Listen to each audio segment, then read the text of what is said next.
మన ప్రభు అయిన యేసుక్రీస్తు వారి శ్రేష్టమైన నామంలో ఈ రెండవ ఆరాధనకు కూడి వచ్చిన మీ అందరికీ నా హృదయపూర్వకమైన వందనాలు, స్తోత్రాలు. అందరికీ వందనాలు. మీ అందరికీ బాగా తెలిసిన వాక్య భాగం కొద్ది సమయం ధ్యానం చేసుకుందాం. వచ్చిన వారంతా జాగ్రత్తగా కూర్చొని మీ పిల్లల్ని మీ దగ్గర పెట్టుకొని దేవుని వాక్యం ఆలకించాలని ప్రేమతో తెలియజేస్తూ ఉన్నా. తిమోతికి వ్రాసిన రెండవ పత్రిక,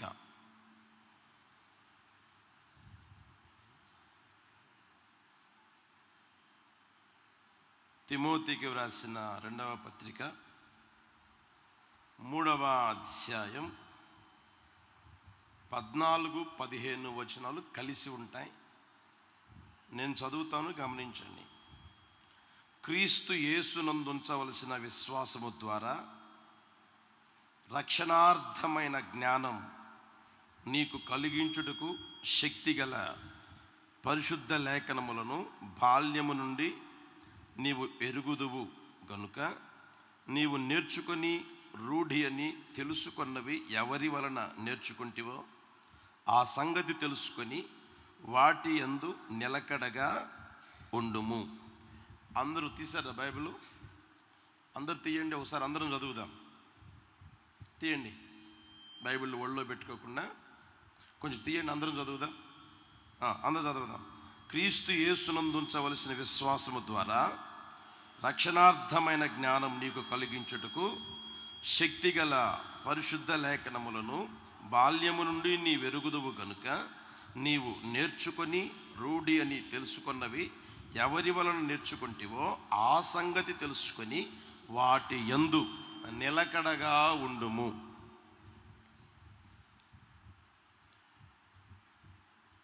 దైవజనుడైన పౌలు గారు తన ప్రియాతి ప్రియమైన కుమారునికి ఈ మాటలు తెలియజేస్తూ ఉన్నారు.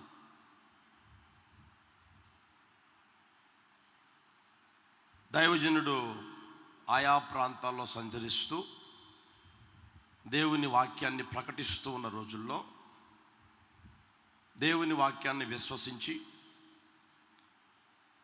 రక్షణ మార్గంలోనికి వచ్చి పౌలు గారితో కలిసి దేవుని పరిచర్యలో పాలిభాగస్తుడిగా ఉన్న రోజులు. ఎంతోమంది పౌలు గారితో కలిసి పరిచర్య చేశారు, చాలామంది చేశారు.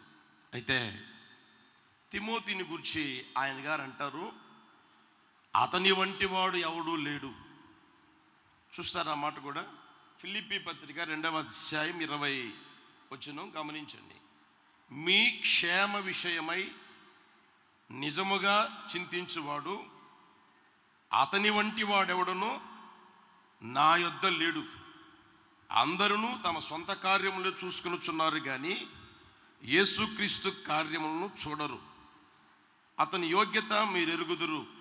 తండ్రికి కుమారుడు ఎలాగూ సేవ చేయునో అలాగే అతడు నాతో కూడా స్వార్థ వ్యాపకము నిమిత్తం సేవ చేసెను. తిమోతి గురించి మంచి సాక్ష్యం ఆయన తెలియజేస్తూ ఉన్నారు. అతని వంటి వాడు ఎవరూ లేరు. అంత మాత్రమే కాకుండా సొంత కార్యాలను కాకుండా దేవుని కార్యాలను ఆయన చూస్తూ ఉన్నాడు. యోగ్యత కలిగి నడిపించబడుతూ ఉన్నారు. ఆ తర్వాత మనం అక్కడ గమనిస్తే తండ్రికి కుమారుడు ఎలాగూ సేవ చేస్తాడో అలాగే నాకు కూడా ఆయన నాతో కూడా స్వార్థ వ్యాపకము నిమిత్తం సేవ చేశారు. ఇంత మంచి సాక్ష్యం కలిగి మంచి అనుభవాలలో నడిపించబడుతూ ఉన్న ఆ తిమోతికి మనం చదువుకున్న మాటలు చెప్పడం జరిగింది. ఆ వాక్య భాగంలో ఆయన అంటాడు, నీవు నేర్చుకున్న వాటి యందు నిలకడగా ఉండు, నీవు నేర్చుకున్న వాటి యందు స్థిరముగా ఉండు, నీవు నేర్చుకున్న వాటి యందు నిలిచి ఉండు అని తెలియజేయడం జరిగింది.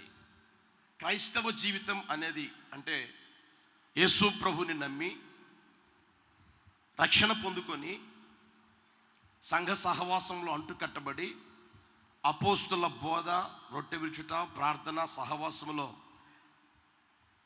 ఎడతెగక నడిపించబడడం ఒక నెలో, 2 నెలల్లో, లేదా 1 సంవత్సరమో 2 సంవత్సరాలు కాదు. కానీ లోకంలో నాడి ఆడుతూ బ్రతుకుతూ ఉన్నంత కాలం, అంటే నీవు జీవించినంత కాలం ఎలా ఉండాలి అంటే నిలకడగా ఉండగలగాలి, స్థిరముగా ఉండగలగాలి, నిలిచి ఉండగలగాలి. యేసు ప్రభుని నమ్మి నడిపించబడుతూ ఉన్న ప్రతి ఒక్కరూ నిలకడగా ఉండడం నేర్చుకోగలగాలి. యేసు ప్రభు వారు చెప్పిన మాటలు కూడా మనం ఆలోచన చేస్తే, నా యందు మీరు నిలిచి ఉండండి. నా యందు నిలిచి ఉండకపోతే మీరు ఫలించలేరు. నా యందు నిలిచి ఉంటేనే మీరు బహుగా ఫలిస్తారు.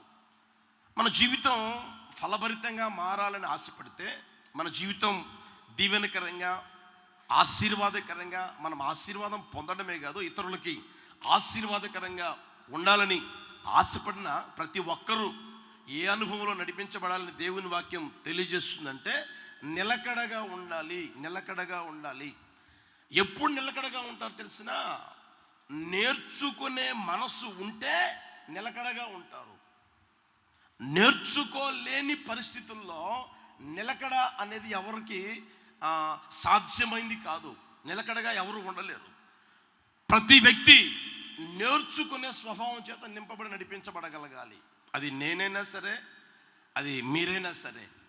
నేర్చుకునే స్వభావం ఎవరికైతే ఉంటుందో వాళ్ళు నిలకడగా ఉంటారు అని దేవుని వాక్యం తెలియజేస్తూ ఉంది. అందుకని ఆయన అంటాడు, నీవు నేర్చుకొని రూఢి అని తెలుసుకొని, నీవు అంగీకరించావు, నువ్వు తెలుసుకున్నావు, నువ్వు గ్రహించావు. ఎవరి ద్వారా అవి నేర్చుకున్నావో కాస్త ఆలోచన చేసుకుంటూ నీవు వాటి యందు నిలకడగా ఉండము, నిలకడగా ఉండము అని తెలియచేస్తూ ఉన్నాడు. మనం ఆ మాటలో గమనించగలగాలి. ఒకవేళ నిలకడగా లేకపోతే ఫలభరితమైన జీవితం ఉండదు, ఆశీర్వాదకరమైన జీవితం ఉండదు, దీవెనకరమైన జీవితం ఉండదు. నిలకడగా ఉంటే ఫలభరితమైన జీవితం ఉంటూ ఉంది. బైబిల్లో మనం చాలాసార్లు వినే ఉంటాం, చాలాసార్లు చదువుతూనే ఉంటాం. ఏమన్నాయి అంటే, ఫలింపని ప్రతి చెట్టు ఏమవుతుందంట, నరకబడి అగ్నిలో వేయబడుతుంది. నరకబడి అగ్నిలో వేయబడేదానికి ప్రభు మనల్ని పిలవలేదు. నరకబడి అగ్నిలో వేయబడగలిగేటట్లుగా ఏమండి ఆయన మందిరానికి రమ్మని చెప్పలేదు. మందిరానికి ఎందుకు రమ్మన్నాడు అంటే ఆశీర్వాదకరంగా, దీవెనకరంగా, ఫలభరితంగా ఉండగలిగేటట్లుగా, ఆయన నామానికి సాక్షిగా జీవించగలిగేటట్లుగా ఏమండి మనం మందిరానికి రాగలగాలి. అందుకనే ఈ సహవాసం అనేది ఆదివారం మనం కూడుకోవడం అనేది, దేవుని వాక్యం వినడం అనేది జరుగుతూ ఉంది. మనం గమనించగలగాలి. ఇప్పుడు నీవు నేర్చుకోవాలి అని అన్నప్పుడు నువ్వేం చేయగలగాలి తెలిసిన, బైబిల్లో ఒక మాటను చూపిస్తాను చూడండి. యెషయా పుస్తకం 50వ అధ్యాయం 4వ వచనం. యెషయా పుస్తకం 50వ అధ్యాయం 4వ వచనం. అలసిన వానిని మాటల చేత ఓరడించు జ్ఞానము నాకు కలుగునట్లు శిష్యునికి తగిన నోరు యెహోవా నాకు దయచేసి ఉన్నాడు. శిష్యులు వినున్నట్లుగా నేను వినుటకై ఆయన ప్రతి ఉదయమున నాకు వినుబుద్ధి పుట్టించుచున్నాడు. నీవు నేర్చుకోవాలి అని అనుకున్నప్పుడు వినే స్వభావం నీకు కావాలి. నిలకడగా ఉండాలనుకున్నప్పుడు నేర్చుకోవాలని ఆశపడినప్పుడు నీవు వినగలగాలి. ఎంతగా వినాలని ఏమండి నువ్వు ఆశపడతావో అంతగా ప్రభువు వినిపిస్తానే ఉంటాడు. ప్రభువా నేను వింటానయ్యా అంటే ఆయన ఎంతసేపు అయినా నీకు వినుబుద్ధి పుట్టిస్తాడు. హల్లెలూయా, హల్లెలూయా. మనం మందిరానికి వచ్చాం, దేనికోసం వచ్చాం? బంధువులను చూసిపోయేదానిక? ఆ ప్రాంతం నుంచి మా అక్క వస్తుంది, ఈ ప్రాంతం నుంచి నేను వస్తాను, లేదా అదే ఇంకొక ఊరు నుంచి నేను వస్తాను, అక్కడి నుంచి మా అల్లుడు గారు వస్తారు, మా కూతురు గారు వస్తారు. హోసన్నా మందిరం విశాలంగా ఉంటుంది కదా, ఎక్కడ కూర్చున్నా సరే ఎవరికి కనిపించము, మన పని మనం చేసుకోపోవచ్చు. స్వామి కార్యం చెప్పండి, సొంత కార్యం జరిగిపోతుంది అనుకుని వస్తున్నారా? ఆలోచన చేయండి ప్రియ దేవుని బిడ్డలారా. దేవుని మందిరానికి మనం ఎందుకు వస్తున్నామా అంటే, దేవుని సన్నిధిలో ఉండి ఆయన స్తుతించి, ఆయన్ని పాడి, ఆయన్ని గణపరిచి, ఆయన దాసుల నోట వచ్చే ఆ మాటలు, దేవుని మాటలు వినగలిగేదానికి మనం వస్తూ ఉన్నాం. అందుకోసమే మనం రాగలగాలి, దేవుని మాటలు వినగలిగేటట్లుగా రాగలగాలి.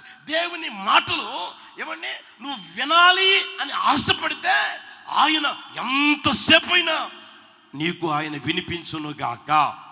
నీతో ఆయన మాట్లాడుతూనే ఉంటాడండి, నీకు వినుబుద్ధి పుట్టిస్తానే ఉంటాడు. వినే ఆశ నీకు ఉండాలి, కానీ ఆయన వినిపిస్తానే ఉంటాడు. హల్లెలూయా.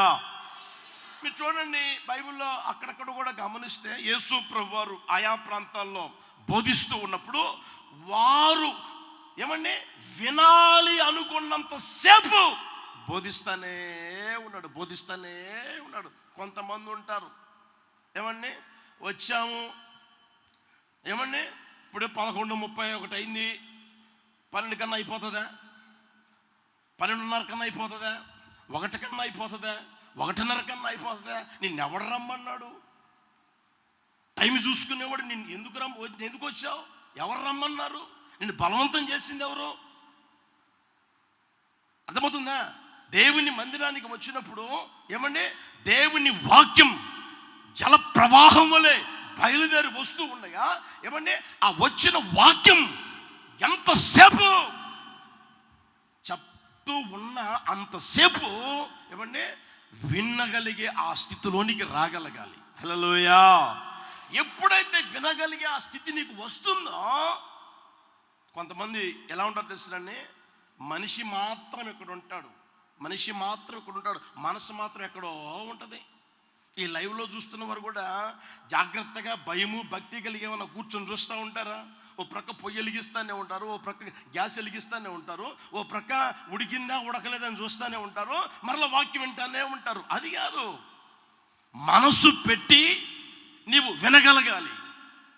అర్థమవుతుందా? మనసులో ఏదో ఆలోచన పెట్టుకొని, మనసులో ఏదో తలంచుకుంటూ, మనసు ఎక్కడో పెట్టుకొని ఏమండి నీవు ఇక్కడ ఉండి దేవుని ఆరాధించినా ఒకటే, ఆరాధించకపోయినా ఒకటే, మందిరానికి వచ్చినా ఒకటే, రాకపోయినా ఒకటే.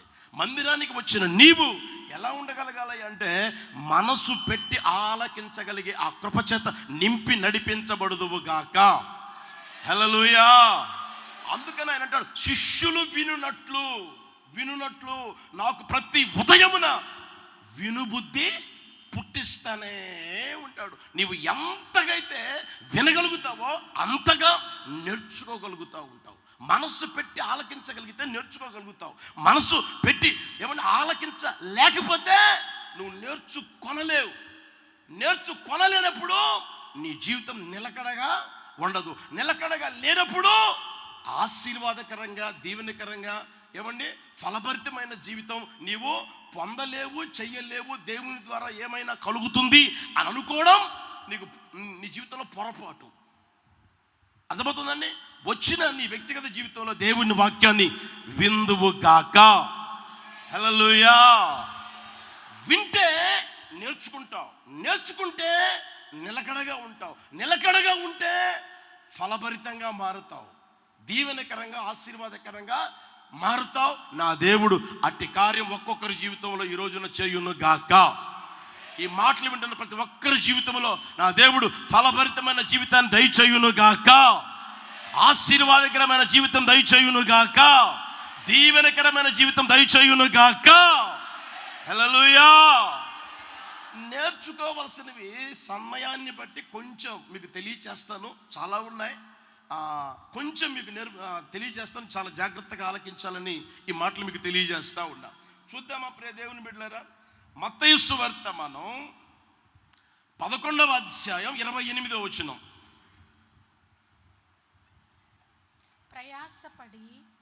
ప్రయాసపడి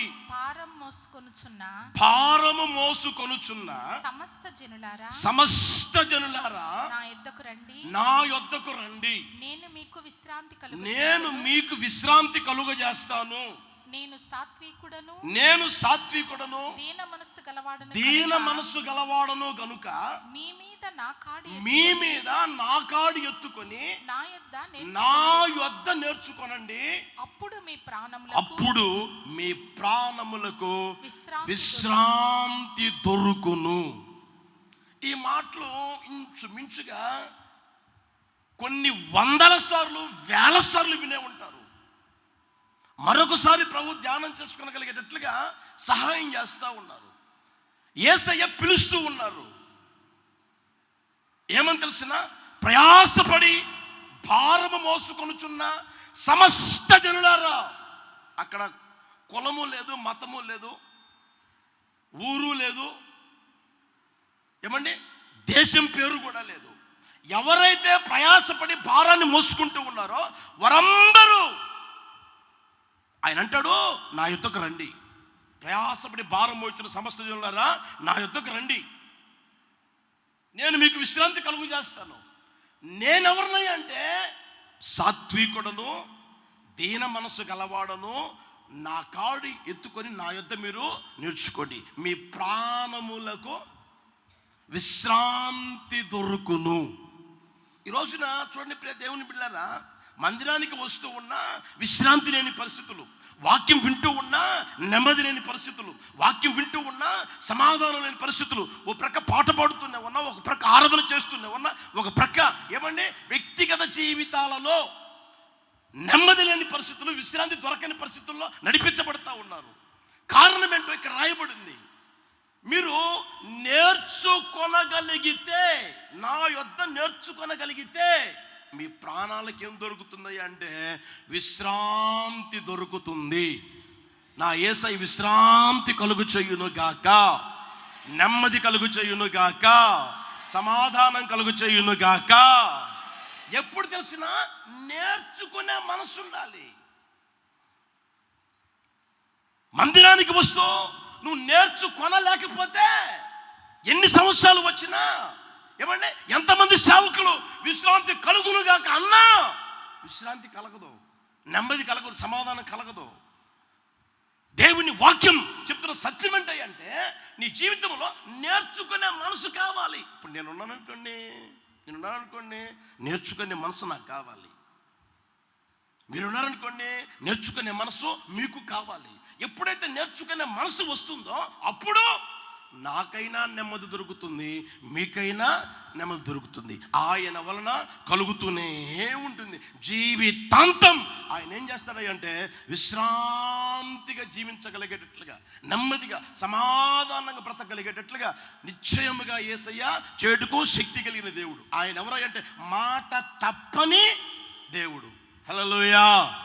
నేర్చుకోవాలి. ఏమి నేర్చుకోవాలి? అక్కడ రాయబడింది చూడండి. నేను ఎవరినయ్యా అంటే దీనుడను, నేను ఎవరినయ్యా అంటే సాత్వికుడను. నేను సాత్వికుడిని కనుక, నేను దీనుడిని కనుక నా యొద్దకు వచ్చి ఇదిగో ఈ సాత్వికము, ఈ దీనత్వము నేర్చుకోనండి. సాత్వికం, దీనత్వం మీరు నేర్చుకోండి. ఇంకా పర్యాయ పదాలు విధేయత, ఆ తర్వాత తగ్గింపు కలిగిన జీవితం మీరు నేర్చుకోండి. బాగా గమనించండి. నాకులాగే మీకు తల ఉందా లేదా? ఏంటి అడుగుతారు? నాకు తల ఉందా లేదా? మీకుందా లేదా? ఎవరిచ్చారు? తలలో చిన్న మెదడు, పెద్ద మెదడు ఉంటాయంట. అవి ఎవరిచ్చారు? ఏంటో సీరియస్ చూస్తున్నారు? ఎవరిచ్చారు? కళ్ళు ఎవరిచ్చారు? చూపు ఎవరిచ్చారు? పళ్ళు ఎవరిచ్చారు? నాలుగు ఎవరు పెట్టారు? చెప్పండి. రుచి చూడగలిగేటట్లుగా చేసింది ఎవరు? వినగలిగేటట్లుగా చెవులు పెట్టింది ఎవరు? చేతులు ఇచ్చింది ఎవరు? వ్రేళ్ళు ఇచ్చింది ఎవరు? వ్రేళ్ళు కాపాడబడాలి గోర్లు ఇచ్చింది ఎవరు? చెప్పండి. గుండె పెట్టింది ఎవరు? లివరు, కిడ్నీలు, నీ జీవితంలో, నీ వ్యక్తిత్వంలో అవయవ నిర్మాణం చేసింది ఎవరయ్యా అంటే మనం ఆరాధన చేస్తున్న నజరేయుడైన యేసయ్య. ఇప్పుడు నీకు అవసరమైన అన్నీ ఇచ్చాడా లేదా? ఇచ్చాడా? గాలి పీల్చుకునేదానికి ముక్కు ఇచ్చాడు, వాసన చూసేటట్టుగా చేశాడు.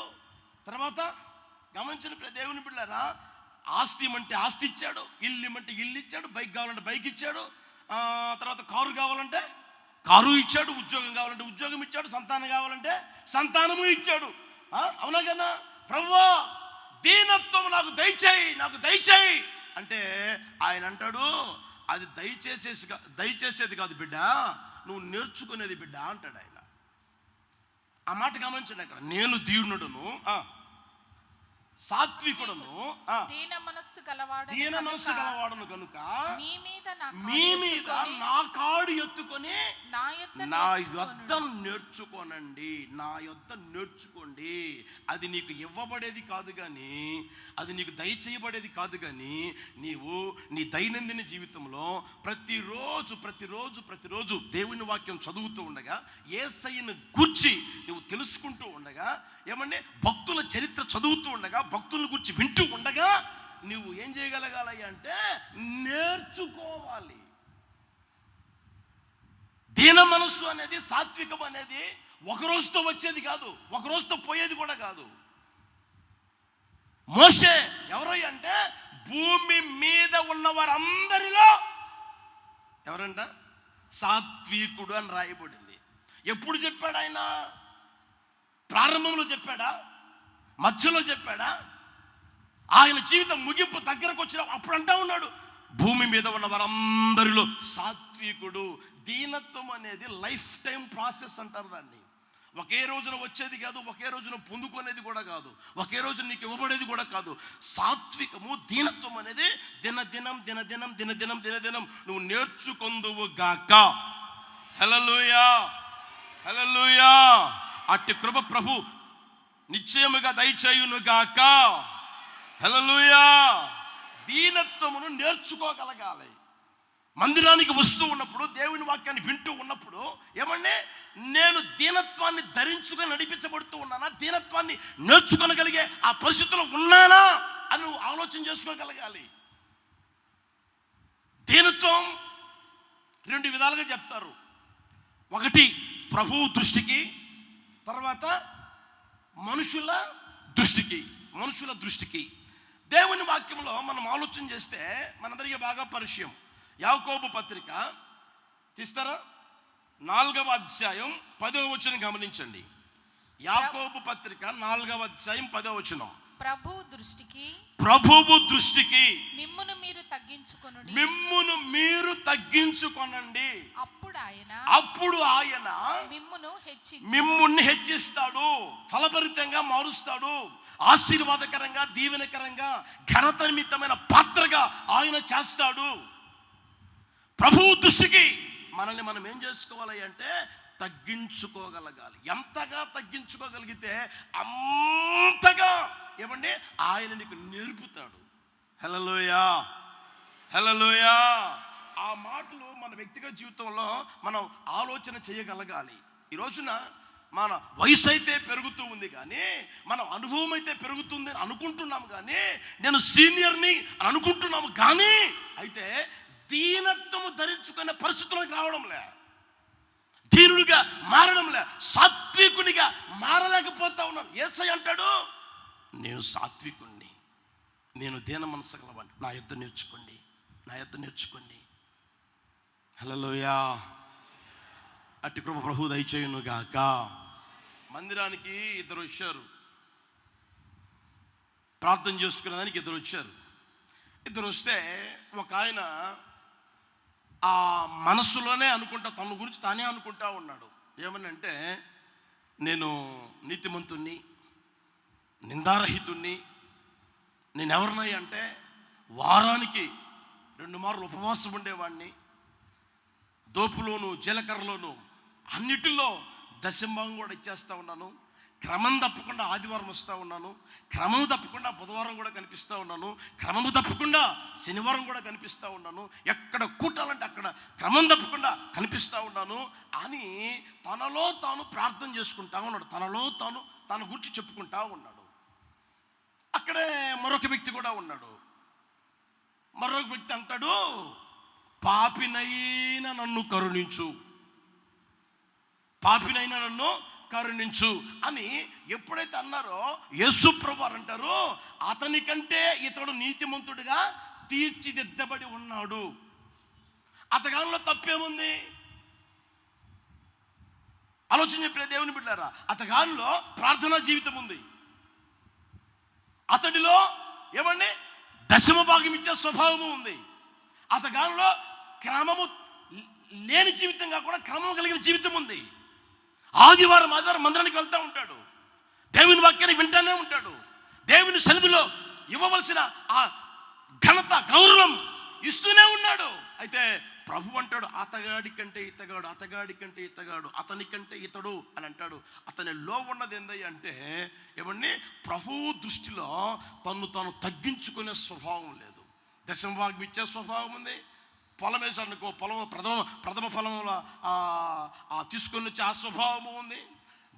ఉద్యోగం వచ్చిందనుకో, ఉద్యోగంలో మొదటి నెల జీతం ఇచ్చే ఆ స్వభావము ఉంది. వారానికి 2 రోజులు ఉపవాసం ఉంటూ ఉన్నాడు. అన్నిటిలో బాగానే ఉంటా ఉన్నాడు.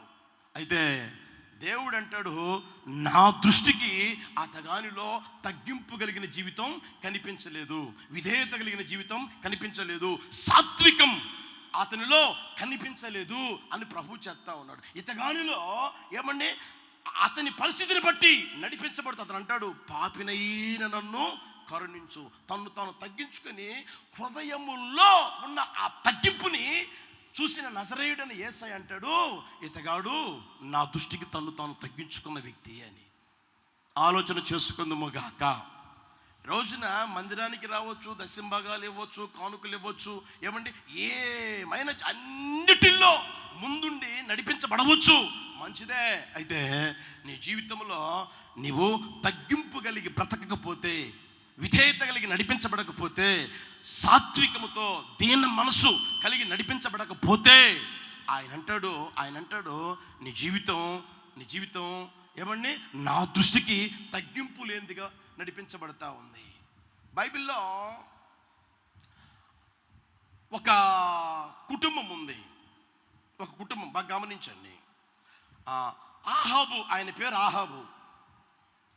ఆయన గారు దేవుని ద్వారా భయంకరమైన తీర్పు వచ్చింది.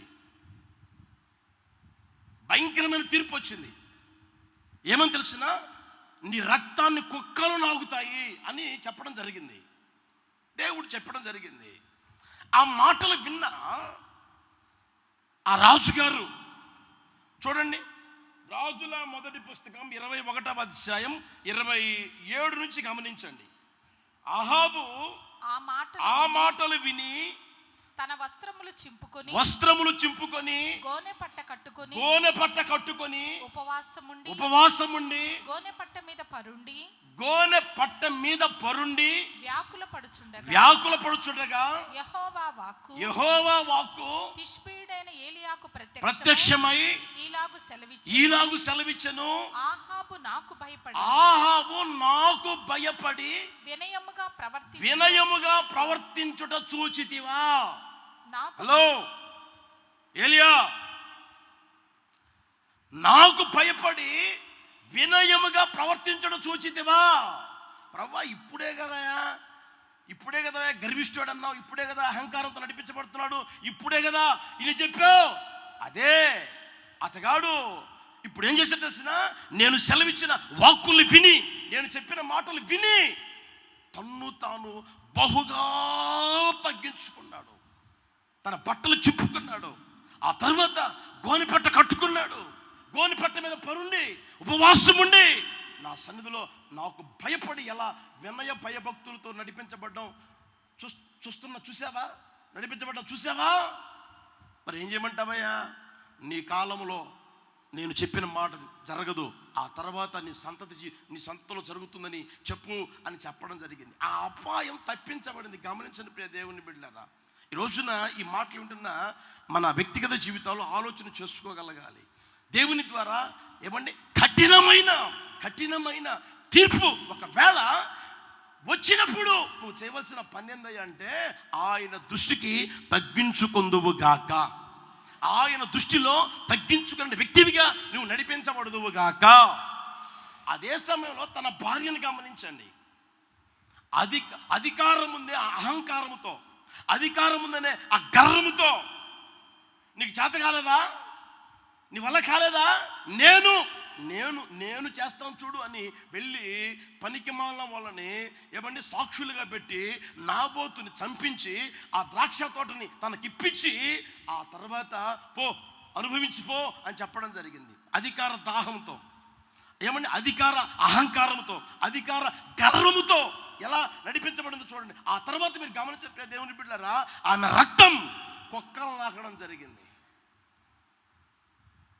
ఈ రోజున చాలా మందిని చూడండి, అధికారం ఉందనే ఆండతో, అధికారం ఉందనే ఏమంటే ఆ పరిస్థితుల్లో కన్ను మిన్ను కానకుండా ప్రవర్తించే వాళ్ళు చాలా మంది ఉన్నారు. దేవుని మందిరానికి వస్తూ అధికారంతో అధికారాన్ని చలాయించడం, దేవుని మందిరానికి వస్తూ ప్రభు దృష్టికి నిన్ను నీవు తగ్గించుకొనని ఆ పరిస్థితులు నడిపించబడడం. ఒకవేళ దేవుడు చూస్తూ ఉన్నాడేమో, నీ కోసమే నా ప్రభు ఈ మాటలు తెలియచేస్తూ ఉన్నాడేమో, ఆలకించి గ్రహించుదువుగాక. హల్లెలూయా, హల్లెలూయా. అధికారం అనేది ఎంతకాలం ఉంటుందండి? ఒక వ్యక్తికి అధికారం ఉందనుకోండి, ఎంతకాలం ఉంటుంది? ఒకవేళ డబ్బుందని అహంకారమా, అధికారం ఉందని అహంకారమా, ధనబలం, కండబలం, మంది బలం, ఏమన్నా అన్ని బలాలు ఏకమై నాకు ఉన్నాయి అని ఒకవేళ నువ్వు నడిపించబడుతూ ఉన్నావా? అవి ఏవి ఒక రోజున నీకు అక్కరకు రాకుండా ప్రభువు చేస్తాడు. ప్రియ దేవుని బిడ్డలారా, దాన్ని మన వ్యక్తిగత జీవితంలో ఆలోచన చేసుకుని మనం ఏం చేయగలగాలి అంటే ప్రభువు దృష్టికి మనల్ని మనం తగ్గించుకుందుము గాక, దీనత్వము కలిగి నడిపించబడుదుము గాక. అప్పుడు నా ప్రభు అంటాడు, నిశ్చయముగా నేను నిన్ను ఆశీర్వాదకరంగా, దీవెనకరంగా, ఫలభరితంగా, ఘనంగా ఏమండి ఆయన చేసి నడిపించుటకు సర్వశక్తి కలిగిన దేవుడు ఆయన. నిశ్చయముగా కార్యము చేయును గాక. బైబిల్లో మీరు చూడండి, ఫరో దగ్గరికి మోషే, అహరోనులు ఎన్నిసార్లు వెళ్ళారో గమనించండి. ఇదిగో దేవుడు చెప్తా ఉన్నాడు, మాకై మేము రాలా, మాకై మేము చెప్పడంలే, దేవుడు చెప్పమన్నాడు, చెప్తా ఉన్నా. ఏం చెప్పాడు? నన్ను సేవించేదానికి నా జనులను పోనిమ్మని చెప్తా ఉన్నాడు. ఎవరాయన? ఎవడాడు నాకు తెలీదు, ఆ యెహోవా ఎవడో నాకు తెలీదు అని ఏమంటే తనకున్న అధికారం, తనకి ఉన్న ఏమంటే ఆ పదవి ఉన్న పరిస్థితుల్లో అతగాడు మాట్లాడే మాటలు గమనించండి. ఒకసారి కాదు, 2 సార్లు కాదు, 3 సార్లు కాదు, అనేక సార్లు దేవుడు చెప్పుకుంటానే వచ్చాడు. ఏమన్నా తగ్గింపు కలిగి ఆ మాట వింటాడా, విధేయత చూపుతాడా అని అంటే చూపకపోగా ఏమన్నా దేశమే సర్వనాశనం చేసుకున్నాడు. తన చేతుల దేశం సర్వనాశనం అయిపోయింది. తన చేతులారా తన కుటుంబంలో నాశనాన్ని చూసుకున్నాడు. తన చేతులారా తన దేశం నాశనం అయిపోవడం కళ్ళారా చూస్తూ ఉన్నాడు. దానికి కారణం ఎవరై అంటే వినక చెప్పింది వినక. ఈ రోజున ప్రియ దేవుని బిడ్డలారా, గ్రహించుదురుగాక, గమనించుదురుగాక. ఒకవేళ నీ తల్లి చెప్పిందా, మీ అన్న చెప్పాడా, మీ తండ్రి చెప్పాడా, వాళ్ళని నీ వ్యక్తిగత జీవితంలో ఆలోచన చేసుకొని ఎందుకు చెప్తున్నారు అనేది గుర్తెరిగి నీవు శిరసా వహించగలిగే స్థితిలోనికి రాగలగాలి. ప్రభు దృష్టికి నిన్ను నీవు తగ్గించుకున్న వ్యక్తివిగా కనిపించగలిగితే ఆయన అంటాడు, నేను నిశ్చయముగా వారిని ఆశీర్వదిస్తా, నిశ్చయముగా వారిని దీవిస్తా, ఉన్నతమైన స్థలముల మీద వారిని నేను నడవ చేస్తాను. హల్లెలూయా, హల్లెలూయా. ఎజ్రా చూడండి, తను తగ్గించుకున్నాడు. మనం ఆరాధన చేస్తున్న నజరేయుడైన యేసుని గమనించిన ప్రియ దేవుని బిడ్డలారా, ఆయన దేవుని కుమారుడై ఉండి మనుష్యుల పోలికగా పుట్టి దాసుని స్వరూపము ధరించుకొని తన్ను తాను సిలువ మరణం పొందునంతగా ఆలోచన చేయండి ప్రియ దేవుని బిడ్డలారా. ఆయన ఎవరు? దేవాతి దేవుడు, దేవుని కుమారుడిగా ఈ లోకానికి వచ్చాడు. వచ్చినప్పుడు ఎలా వచ్చాడు తెలిసిన? మనుష్యుల పోలికగా పుట్టి. మనిషి ఎవరు తెలిసిన? దేవదూతల కంటే కొంచెం తక్కువగా చేయబడిన వాడు. కొంచెం ఎక్కువగా కాదు కానీ దేవదూతల కంటే కొంచెం తక్కువగా చేయబడిన వాడు. ముందు దేవుడు, తర్వాత దేవదూతలు, తర్వాత మనిషి. యేసు ప్రభు ఎలా వచ్చాడు? మనుషుల పోలికగా పుట్టి దాసుని స్వరూపాన్ని ధరించుకొని, ఏమంటే అంతటి హోదాలో, అంతటి స్థితిలో, అంత ఘనత కలిగి, అంత మహిమ కలిగి, ఏమంటే నడిపించబడుతున్న దేవాది దేవుడు పరలోకములో పరిశుద్ధుడు పరిశుద్ధుడు పరిశుద్ధుడని, యెహోవా పరిశుద్ధుడని గాన ప్రతిగానములు చేయబడుతున్న నజరేయుడైన యేసయ్య తగ్గించుకొని మనుషుల పోలికగా పుట్టి దాసుని స్వరూపము ధరించుకొని. చూడండి ప్రియ దేవుని బిడ్డలారా, ఒకప్పుడు లారీలు కలిగిన వ్యక్తి, ఒకప్పుడు ఏమండి ఉన్నతమైన హోదా కలిగిన వ్యక్తి ఇప్పుడు దాసుడిగా ఉండమంటే ఉంటాడా? ఉంటాడా? డబ్బు కలిగిన వ్యక్తి ఒకప్పుడు హోదా ఉన్న వ్యక్తి, ఒకప్పుడు ఏమండి అన్నీ ఉన్నాయి, ఒకవేళ అన్నీ పోయి ఇదిగో నా దాసుడిగా ఉండు, అంత అన్నం పెడతాను, నీ అవసరాలను తీరుస్తానంటే ఉంటాడా? అతగాడికి ఎంత రోషం, ఎంత పౌరుషం ఆలోచన చేయండి. అయితే మన యేసయ్య అంతటి స్థితిలో ఉన్న దాసుని స్వరూపము ధరించుకొని శిలువ మరణం పొందినంతగా తన్ను తాను తగ్గించుకొనెను. మనం ఆరాధన చేస్తున్న నజరేయుడైన యేసయ్య బిడ్డలం మరి మనం ఎంతగా తగ్గించుకోగలగాలి, ఎంతగా తగ్గించుకొని నడిపించబడుతున్నామో గుర్తెరుగుదుముగాక. యేసయ్య ఏమండి శిలువ మరణం పర్యంతం తను తాను తగ్గించుకున్నాడు. అందుకనే అంతగా హెచ్చించబడ్డాడు, అంతగా ఘనపరచబడ్డాడు. ఆయనకి ఏమండి ఎవరికి ఇవ్వని పేరు, నామం ఆయనకి దయచేయబడింది. హల్లెలూయా, హల్లెలూయా. ఈ మాటలు వింటున్న మీ వ్యక్తిగత జీవితంలో కూడా నా యేసయ్య నిశ్చయముగా ఆయన దృష్టికి తగ్గించుకునే ఆ కృప వెంబడి కృపచేత నింపి ఘనపరిచి హెచ్చించునుగాక. హల్లెలూయా, హల్లెలూయా. మనం ఆలోచన చేసుకోగలగాలి. ఈ రోజున మనం నేర్చుకోగలగాలి. ఏం నేర్చుకోవాలి అంటే దీన మనసు, దీనత్వం, వినయం, విధేయత, తగ్గింపు కలిగిన జీవితం రోజు రోజుకి పెరగాలి కానీ రోజు రోజుకి తరిగిపోకూడదు. ఏమండి నీ అధికారం దాన్ని తగ్గించకూడదు, నీకున్న హోదా, నీకున్న పలుకుబడి అవి నీలో ఉన్న తగ్గింపు జీవితాన్ని తగ్గించకూడదు, ఇంకా ఎక్కువ చేయగలగాలి. దేవుడు మనల్ని ఎంత హెచ్చించినా, ఎంతటి స్థితిలోకి తీసుకుని వెళ్ళినా మనల్ని మనం తగ్గించుకుందుముగాక. హల్లెలూయా, హల్లెలూయా. ఒకవేళ ఆ తగ్గింపు స్వభావం లేకపోతే నేర్చుకో. ఈరోజు నేర్చుకోలేకపోతా ఉన్నారు. ఇంట్లో ఏమంటే భార్య నేర్చుకోవడంలే, భర్త నేర్చుకోవడంలే, పిల్లలు నేర్చుకోలేకపోతా ఉన్నారు. నేర్చుకోలేకే సమాధానం ఉండడంలే, నేర్చుకోలేకే నెమ్మది ఉండడంలే, నేర్చుకోలేకే తగాదాలు, జగడాలు, గొడవలు. ఆ తర్వాత భర్త ఒక చోటు ఉంటే భార్య ఒక చోటు ఉంటుంది, పిల్లలు మరొక చోటు ఉంటారు. చెట్టుకొకరు పుట్టకొకరైపోయి జీవితంలో నెమ్మది అనేది అనుభవించలేక మరలా ఇక్కడికి వచ్చి ఏమన్నా తగ్గింపగలిగిన స్వభావం ఏమన్నా పొందుకోగలుగుతారంటే అది పొందుకోరనమాట. అలాగే ఉంటానయ్యా, నా భర్త నా దగ్గరికి రావాలి, అలాగే ఉంటాను నా భార్య నా దగ్గరికి రావాలి. కొంచెం గమనించుదురుగాక. ఈ మాటలు ఉంటున్న దేవుని బిడ్డలారా, నీ జీవితంలో నీవు తల వంచగలిగితే అంతా నీ మంచికే నా యేసయ్య చేయునుగాక. హల్లెలూయా, హల్లెలూయా.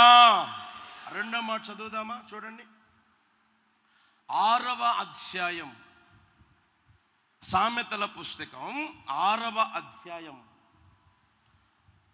6-7 వచనాలు చూడండి. సోమరి చీమల యొద్దకు వెళ్ళుము, వాటి నడతలు కనిపెట్టి జ్ఞానము తెచ్చుకొనుము, నేర్చుకొనుము. వాటికి న్యాయాధిపతి లేకుండాను, పై విచారణకర్త లేకుండాను, అధిపతి లేకుండాను, అవి వేసవి కాలమున ఆహారము సిద్ధపరచుకొనును, కాలమందు ధాన్యము కూర్చుకొనును. చాలా జాగ్రత్తగా గమనించిన దేవుని బిడ్డలారా, ఈ వాక్యం కూడా మీరు చాలాసార్లు వినే ఉంటారు. ఆ మాటలు గుర్తెరగండి. అక్కడ సోమరోడు కనిపించినట్టున్నాడు ఆయన గారికి. ఎవరికి? సొలొమోనుకి సోమరోడు కనిపించాడు.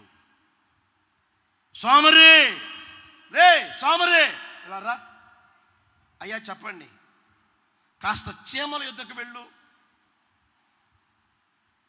వాటి నడతలు కనిపెట్టి జ్ఞానం తెచ్చుకో, వాటి నడతలు కనిపెట్టి జ్ఞానాన్ని నేర్చుకో అని తెలియజేస్తా ఉన్నాడు. ఏంటయ్యా, నిజమే, నేను సోమరోణ్ణే, వాస్తవమే. సోమరోణైనంత మాత్రాన చీమల దగ్గరికి వెళ్ళమంటే ఎలా? వాటి దగ్గరికి పోయి నేనేం నేర్చుకోవాలి, ఏం తెలుసుకోవాలి అని అంటే ఆయన, నువ్వు వెళ్ళు, ముందు నువ్వు వెళ్ళి వాటి నడతలు కనిపెట్టి చూడు. అప్పుడు ఆయన అంటాడు, మరలా వాటికి నాయకుడు అనేవాడు లేడు, అధిపతి అనేవాడు లేడు, పై విచారణకర్త లేడు. ఆ మాట చూడు, లేకున్నను న్యాయాధిపతి లేకున్నను అంటే న్యాయం చెప్పేవాడు లేడు. ఇదిగో ఇది న్యాయం, ఇది అన్యాయం, ఇది మంచి, ఇది చెడు అని చెప్పేవారు ఎవరు లేరు. అర్థమవుతుందండి? మాకు గమనించండి. ఆ తర్వాత పై విచారణకర్త లేడు. ఏం తిన్నావు, ఏం తినాలనిపిస్తుంది? చికెన్ తినాలనిపిస్తుందా, మటన్ తినాలనిపిస్తుందా, లేక ఫ్రై తినాలనిపిస్తుందా, కైమా తినాలనిపిస్తుందా, లేకపోతే మెదడు తినాలనిపిస్తుందా? ఏది నీకు ఆశగా ఉందో చెప్పు, అదే చేసి పెడతాను. అసలు తినబుద్ధి అవుతుందా, బాగుందా, బాగలేదా అని విచారం చేసేవారు లేరు. ఆరోగ్యంగా ఉన్నావా, ఆరోగ్యంగా లేవా, ఏమన్నా అవసరాలు ఉన్నాయా, లేవా, ఏమైనా పైసలు కావాలా అని అడిగేవారు, విచారణ చేసేవారు ఎవ్వరూ లేరు. న్యాయాధిపతి లేడు, తర్వాత విచారణకర్త లేడు, ఆ తర్వాత ఉంది అధిపతి అనేవాడు లేడు. అంటే ఏలుబడి చేసే రాజు లేడంట. ఆ చీమలకి న్యాయాధిపతి లేడు, అధిపతి లేడు, ఆ తర్వాత మీరు గమనించండి, విచారణకర్త కూడా లేడు. ఎవరు లేకపోయినా అవి చేసే పని ఏందయ్య అంటే వేసవి కాలాన్ని ఎరిగాయి, ఆ తర్వాత కోత కాలాన్ని కూడా ఎరిగాయి. కాలముని ఎరిగి ఇది ఆహారం దొరికే కాలం కదా అని ఎరిగి గ్రహించి ఆ చీమలు దొరికిన ఆహారాన్ని అంతా కూర్చుకుంటా ఉన్నాయి, ఒక చోటికి తీసుకెళ్ళి కూర్చుకుంటా ఉన్నాయి. కాలం మారబోతా ఉంది. ఆ కాలంలో ఆహారం దొరకదు. అప్పుడు మేము తృప్తిపరచబడగలిగేటట్లుగా, అప్పుడు నేను బాధకు లోను కాకూడనట్లుగా, అప్పుడు మేము ఆయాసపడకున్నట్లుగా, అప్పుడు ప్రయాసపడకున్నట్లుగా కూర్చుకుందామని కాలమును ఎరిగి ఆ చీమలు ఏమండి కూర్చుకుంటూ ఉన్నాయి.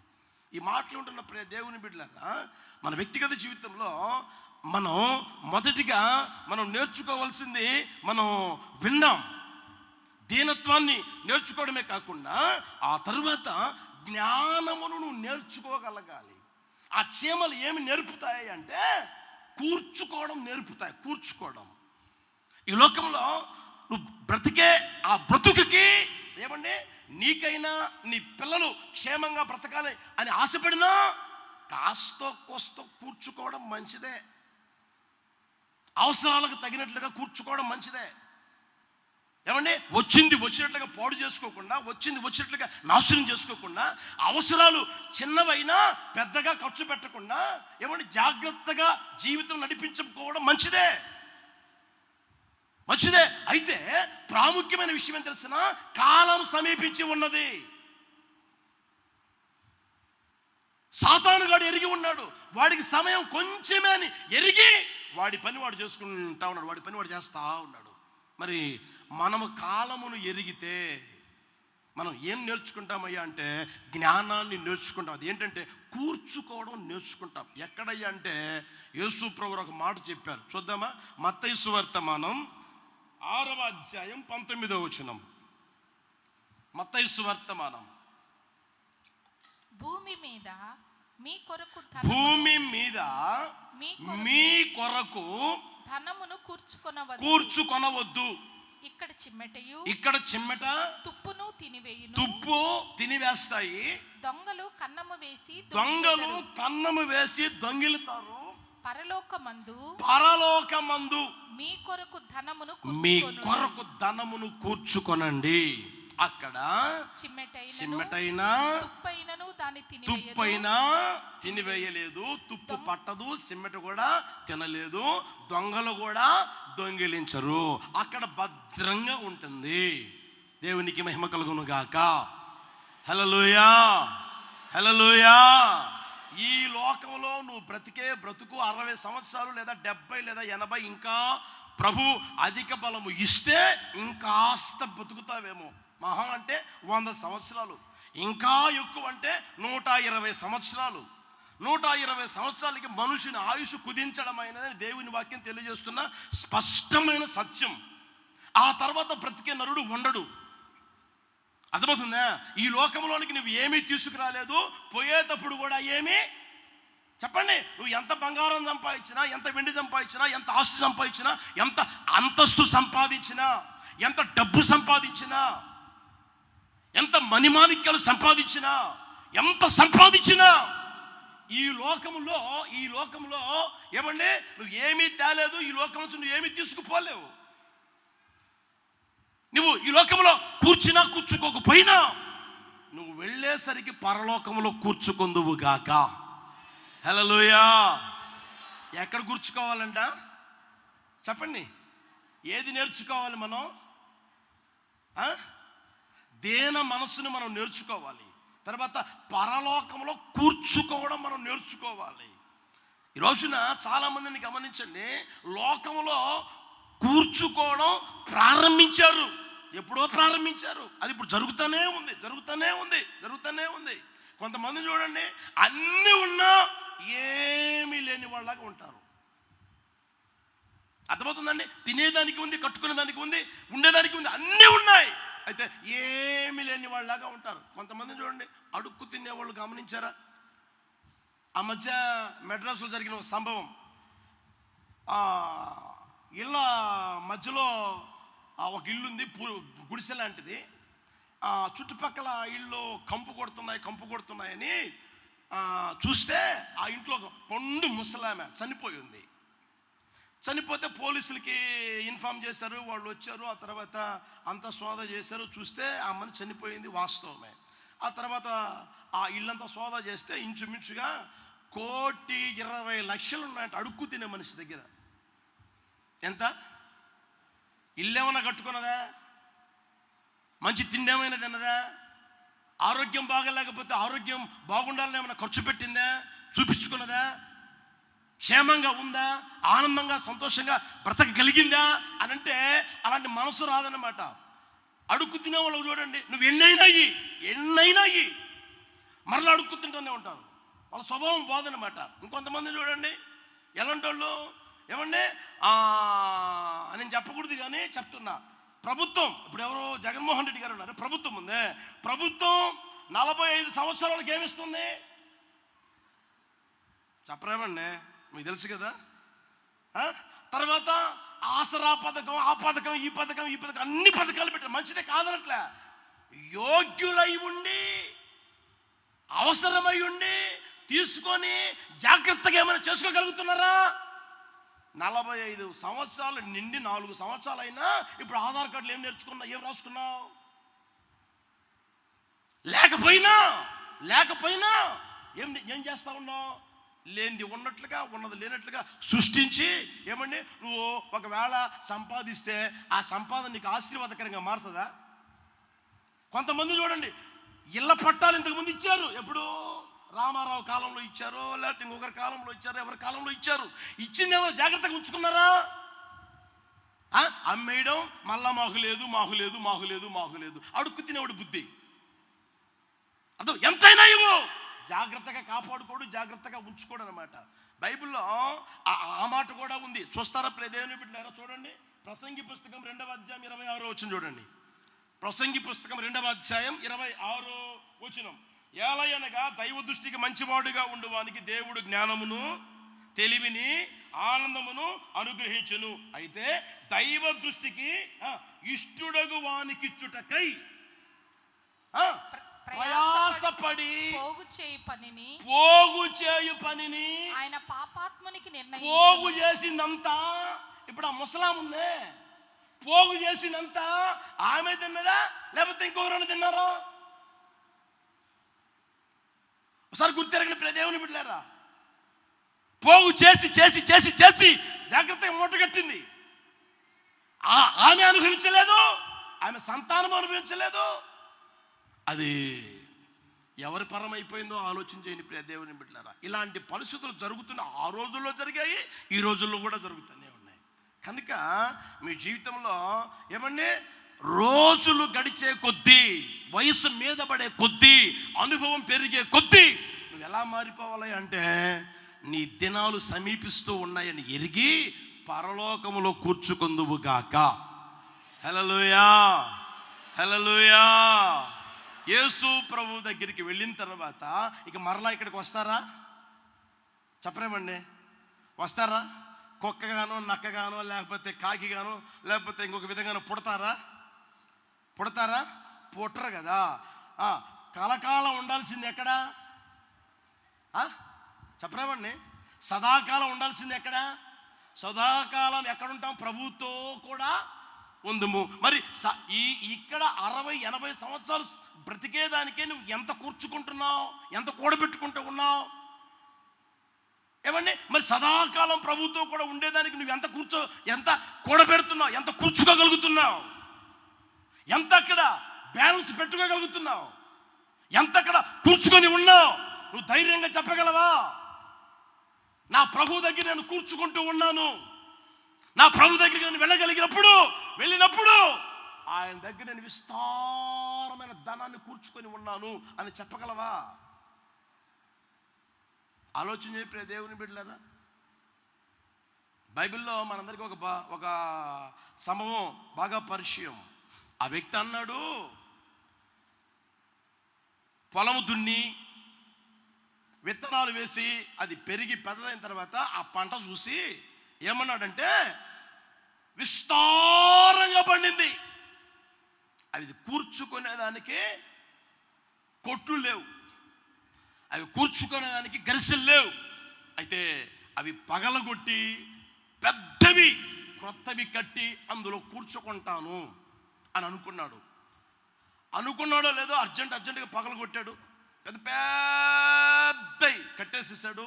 ఈలోపు పంట కోతకు వచ్చింది, కోసేసాడు, తీసుకొని వచ్చి కూర్చుకొని అతగాడంటాడు, నా ప్రాణమా తినుము, తాగుము, సుఖించుము. ఇక ఇంకొకటి లేదు, తినుము, తాగుము, సుఖించుము, తినుము, తాగుము, సుఖించుము, తినుము, తాగుము, సుఖించుము అంటానే ఉన్నాడండి.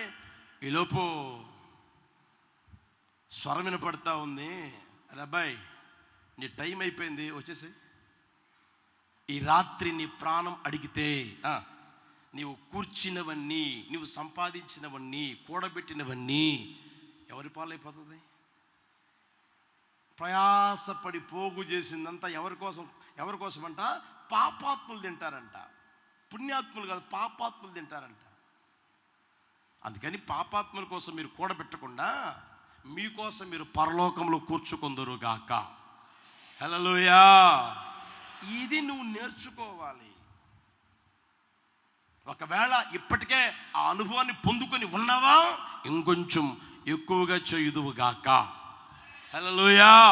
యేసయ్య కొరకు, పరిచర్య కొరకు, మందిరము కొరకు ఎంతైనా ధారాళంగా ఖర్చు పెట్టగలిగే మనస్తత్వం నా ప్రభు మీకు అనుగ్రహించును గాక. హల్లెలూయా. దేవుని కోసం నువ్వు ఎంత ఖర్చు పెట్టినా అది ఎక్కడుంటుందయ్యా అంటే, ఎక్కడుంటుంది? పరలోకంలో నీ కోసం ఎదురు చూస్తూనే ఉంటుంది. నీ బ్యాలెన్స్ అంతా అక్కడ ఉంటుంది. హల్లెలూయా. ఇంకా మీరు గమనించండి, మీ ఇంటి ప్రక్కన వాళ్ళు ఎవరైనా తినేదానికి లేకుండా ఉన్నారా? వస్త్రాలకు గతి లేకుండా ఉన్నారా? ఏమండి ఉండేదానికి కాస్త లేని పరిస్థితుల్లో ఉన్నారా? పరిస్థితుల ప్రభావం ఏమండి వాళ్ళ వ్యక్తిగత జీవితంలో కలచివేసి ఏమీ లేని స్థితిలోనికి వెళ్ళిపోయారా? కాస్త సహాయం చేయండి. ప్రభు అన్నారు కదా, నాకు ఆకలైనప్పుడు మీరు అంత అన్నం పెట్టారు, నాకు దాహమైనప్పుడు అన్నీ నీళ్ళు ఇచ్చారు, నాకు చలిగా ఉన్నప్పుడు దుప్పటిచ్చారు, బట్టలు లేనప్పుడు వస్త్రం ఇచ్చారు. మేమెప్పుడు ఇచ్చారయ్యా? మీరెప్పుడు మా దగ్గరికి వచ్చారు? మేమెప్పుడు మీకు ఇచ్చామనంటే ఆయన అంటాడు, పేదలైన వారికి చేస్తే, ఈ చిన్నవారిలో ఎవరికైనా చేస్తే మీరు నాకు చేసినట్లు. యేసయ్యకి మహిమ కలుగును గాక. హల్లెలూయా. చాలా మందిని చూడండి, ఏ రోజైనా చూడండి, నేను నా కుటుంబం, నేను నా పిల్లలు, నేను నా అక్క, నేను నా కుటుంబం, నేను నా కుటుంబం, ఇదే. అందుకనే అక్కడ రాయబడి అందరూ సొంత కార్యాలను చూసుకుంటూ ఉన్నారు కానీ దేవుని కార్యాలను చూడలేకపోతా ఉన్నారు. అందరూ సొంత కార్యాలు కాదు కానీ చూసుకోవాల్సింది యేసయ్య కార్యాలు చూచుదుము గాక. అట్టి కృపతో ప్రభు నింపి నడుపును గాక. హల్లెలూయా. ఈ లోకంలో నుంచి ఏమీ నువ్వు తీసుకుని పోలేవు. ఏమైనా తీసుకుపోగలిగితే నీవు చేసిన ఆ మంచి క్రియలు నీతో కూడా వస్తాయి, ఆ క్రియలు నీతో కూడా వస్తాయి. ఆలోచన చేసుకుని ప్రియ దేవుని బిడ్డలారా, ఇక మీదట నేర్చుకునే స్వభావం నా యేసయ్య ఒక్కొక్కరి మీద కుమ్మరించి నడిపించును గాక. మనకే లేకపోతే దేవునికి ఎక్కడిస్తాం? దేవుని సేవ కోసం మనమేం ఖర్చు పెడతాం అని ఎప్పుడు అనుకోమాకండి. ఆ భేద విధవరాలు చూడండి, యేసు ప్రభువు వారు అంటారు, అప్పటి వరకు ప్రసంగం చేసి చేసి చేసి అర్జెంటుగా ఎక్కడికి పోయి కూర్చున్నాడు, ఎక్కడికి పోయి నిల్చున్నాడు? ఆలోచన. కానుక పెట్టే దగ్గరికి పోయి ఉన్నాడు. ఏం పని ఆయనకి? ప్రసంగం చేసినాడు ఆ ప్రాంతంలో ఎవరైనా జ్యూస్ ఇస్తే తాగాలి, ప్రార్థనకు వస్తే ప్రార్థన చేయాలి, పోయి విశ్రాంతి తీసుకోవాలి. అవునా కదా? అక్కడికి పోయి నిలబడ్డాడు, కానుక పెట్టి దగ్గరికి పోయి ఉన్నాడు, చూస్తూ ఉన్నాడు. అందరూ తమకు కలిగిన కలిమిలో నుంచి వేశారు కానీ అయితే ఈ భేద విధవరాలు తమకు కలిగిన లేమిలో తనకు ఉన్నదంతా వేసేసేసింది.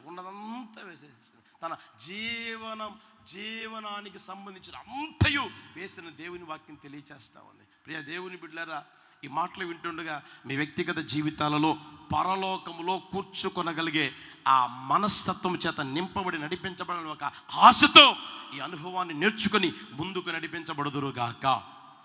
హల్లెలూయా. హల్లెలూయా. ఆలోచన చేసుకోవాలి. యేసన్న గారి గురించి మనం చెప్పగలం, మినిస్ట్రీలో సేవ చేస్తున్న సేవకుల గురించి మనం చెప్పగలం. ఏమని తెలిసిన, ఎంత ఇచ్చినా యేసన్న గారు ఏమండి ప్రభు సేవలో ఖర్చు పెట్టాడు. ఎక్కడైనా ఏమండి మందిరాలు కట్టాలనుకుంటే ఆ మందిరాలు కట్టవలసినట్లుగా స్థలాలు కొన్నాడు, మందిరాలు కట్టడం జరిగింది. సేవ కోసమే ప్రతి పైసా ఖర్చు పెట్టడం జరిగింది. ఒక రోజున ఏదో పని మీద నేను అన్న దగ్గరికి వస్తే వచ్చిన కానుకల్ని అవన్నీ తీరా అని చెప్పేసి అని తీస్తూ ఉంటే అన్నీ చూస్తా అన్నీ పక్కన పెట్టి 10 రూపాయల కాగితాలు, 20 రూపాయల కాగితాలు, ఏమండి 5 రూపాయల కాగితాలు, ఆ రోజుల్లో చెల్లే కదండి, 5 రూపాయల కాగితాలు అన్నీ ఈ తీసుకొని పక్కన పెట్టి, అవన్నీ దేవుని సేవకురా, ఈ మాత్రం నేను ఖర్చు పెట్టుకుంటాను రా అంటా ఉన్నాడు. ఎంత ఖర్చు పెట్టుకుంటే యేసన్న గారిని ఎవరు అడుగుతారండి? ఎవరన్నా అడుగుతారా? అడగలా. అడిగేవాళ్ళు లేరు, ఎవరు లేరు. అయితే ఆ రోజున ఇవన్నీ దేవుని సేవకరా, ఇదిగో ఈ చిల్లర ఉందే, 20 రూపాయల కాగితం, 10 రూపాయల కాగితం, 5 రూపాయల కాగితం, ఇదిగో ఇవి ఉన్నాయి, చిల్లర బడి ఉన్నాయే, ఇవి నా కోసం ఖర్చులు పెట్టుకుంటాను రా, గుర్తెరుగుదురుగాక. హల్లెలూయా. ఈ రోజున ఈ మినిస్ట్రీ ఇంతగా ప్రగతి పదంలో నడిపించబడడానికి కారణం ఏంటి? ఆ రోజున దైవజనులు యేసన్న గారు చేసుకున్న త్యాగం. ఆయన గారు ఏమండి ఎంత జాగ్రత్తగా, ఎంత జ్ఞానంగా, ఎంత వివేకంగా నడిపించారో మన కళ్ళతో మనం చూస్తామని ఉన్నాం, చూసాము. ఈ రోజున మన జీవితాలు ఆలోచన చేసుకోగలగాలి. దేవుడు ఇస్తున్నాడని విచ్చలవిడిగా ఖర్చు పెట్టడం కాదు, దేవుడు ఇస్తున్నాడని విచ్చలవిడిగా ఏమండి భయం భక్తి లేకుండా నడిపించబడ్డం కాదు అవసరమైంది. ఏది అవసరమో. ఒకసారి ఏం జరిగిందంటే ఒక చోట విన్నా, ఏమని తెలిసిన ఓ పాస్టర్ గారు పైసలు ఇచ్చి సరుకులు తెమ్మన్నారంట. సరుకులు తెమ్మన్నారు. మా అక్కళ్ళు కూడా రాసిస్తారు కదా ఇంత బుడుగు సీటీ. అలాగే పైసలు ఇచ్చి పాస్టర్ గారు పోయి తీసుకురమ్మన్నారంట. పాస్టర్ గారి కొడుకు, ఆ పాస్టర్ గారితో ఆ కొడుకుతో ఇంకొక సేవకుడు బయలుదేరి వెళ్ళారు. మొత్తం తీసుకున్నారు. బయలుదేరి వచ్చేటప్పుడు అక్కడ బిర్యానీ షాపులు కనపడతాయి కదండి, వచ్చేటప్పుడు కనపడతాయి కదండి, బిర్యానీ షాపులు కనపడతాయి కదా. ఆ బిర్యానీ షాప్ కనపడితే రాపోదాం తిందాము అన్నాడంట. ఆ పాస్టర్ గారి కుమారునితో వచ్చిన ఆ సేవకుడు అంటారు, వెళ్ళిపోతాం కదా, మందిరం దగ్గరే కదా, మందిరంలో తింటాం కదా, ఇక్కడ ఎందుకు అని అంటూ ఉంటే, చెప్పింది నేను అని అంటే, సరేలే ఖర్చు పెట్టేది నీవు, జవాబు చెప్పేది నీవు, నాకెందుకులే అని చెప్పి పోయారు. ఇద్దరు శుభ్రంగా తిన్నారు. తిన్న తర్వాత ఆ సరుకులు తీసుకొని మందిరానికి వచ్చారు. కుమారుడు డాడీ దగ్గరికి పోయి చీటీ చూపించి, ఇదిగో ఎంత అయింది, మిగతాది ఎంత ఉందో ఇస్తా డాడీ, అక్కడ బిర్యానీ బాగుంటుంది కదా, కమ్మటి వాసన వస్తే తిన్నాము అన్నాడంట. అప్పుడు పాస్టర్ గారు అడిగారంట ఆ కుమారుణ్ణి, ఏమని తెలిసినా, పైసలు నీ చేతిలో ఉన్నాయి కాబట్టి తిన్నావా, నీకు ఆకలై తిన్నావా? ఆలోచన చేయండి. నీకు ఆకలిగా ఉండి తిన్నావా, పైసలు నీ చేతిలో ఉన్నాయని తిన్నావా? సరే గుర్తెరగండి దేవుని బిడ్డలారా, సమాధానం చెప్పలేకపోతా ఉన్నాడు. పైసలు జేబులో ఉన్నాయి కాబట్టి పోయి తిన్నాము అంటా ఉన్నాడు. అది పాపంగా మారుతుంది. పోయి మోకరించి ప్రార్థన చేసుకుని పశ్చాత్తాపడు, ప్రభు దగ్గర క్షమాపణ కోరుకు పని పంపించాడంట. ఈరోజు చూడండి దేవుని బిడ్డలారా, అవసరమై ఏదైనా తీసుకోగలుగుతున్నావా? అవసరం లేకుండానే అప్పిచ్చేవాళ్ళు ఉన్నారు కదా అని తీసుకోగలుగుతున్నావా?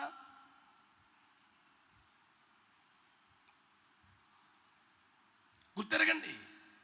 మీ వ్యక్తిగత జీవితాలు ఆలోచన చేయండి.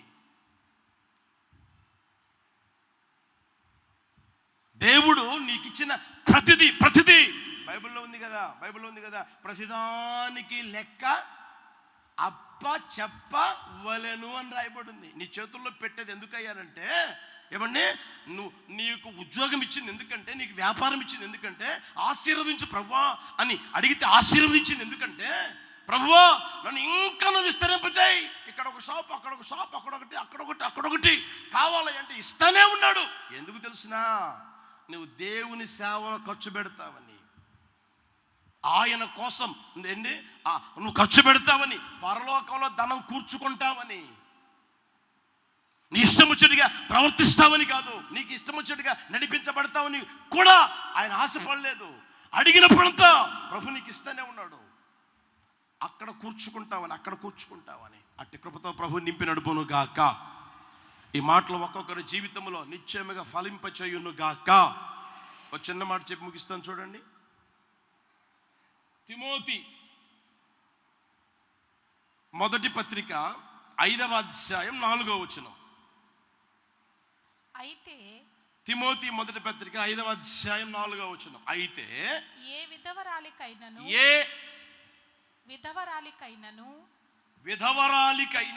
పిల్లలు కాని మనుమలు కాని ఉండిన ఎడల వీరు మొదట తమ ఇంటి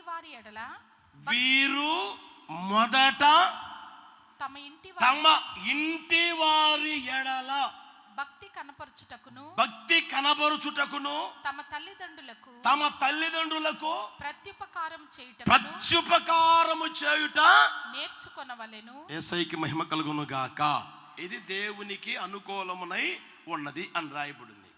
ఆ భాగంలో మనం గమనించాల్సింది, మనం నేర్చుకోవాల్సింది ఏంటంటే, ప్రత్యుపకారము చేయుట నేర్చుకోవాలి. మొదటిది దీన మనస్సు కలిగి నడిపించబడడం నేర్చుకోవాలి. రెండవది జ్ఞానం నేర్చుకోవాలి. పరలోకములో కూర్చుకోవడం నేర్చుకోవాలి. మూడవ మాట మనం గమనిస్తే అక్కడ తల్లిదండ్రులకు ప్రత్యుపకారం చేయడం నేర్చుకోవాలి. తల్లిదండ్రులకు ప్రత్యుపకారం చేయడం నేర్చుకోవాలి. ఈ రోజున గమనించండి, ఇంతమంది మందిరానికి వస్తే తల్లిదండ్రులకు ప్రత్యుపకారం చేసేవాళ్ళు ఎంతమంది ఉన్నారు?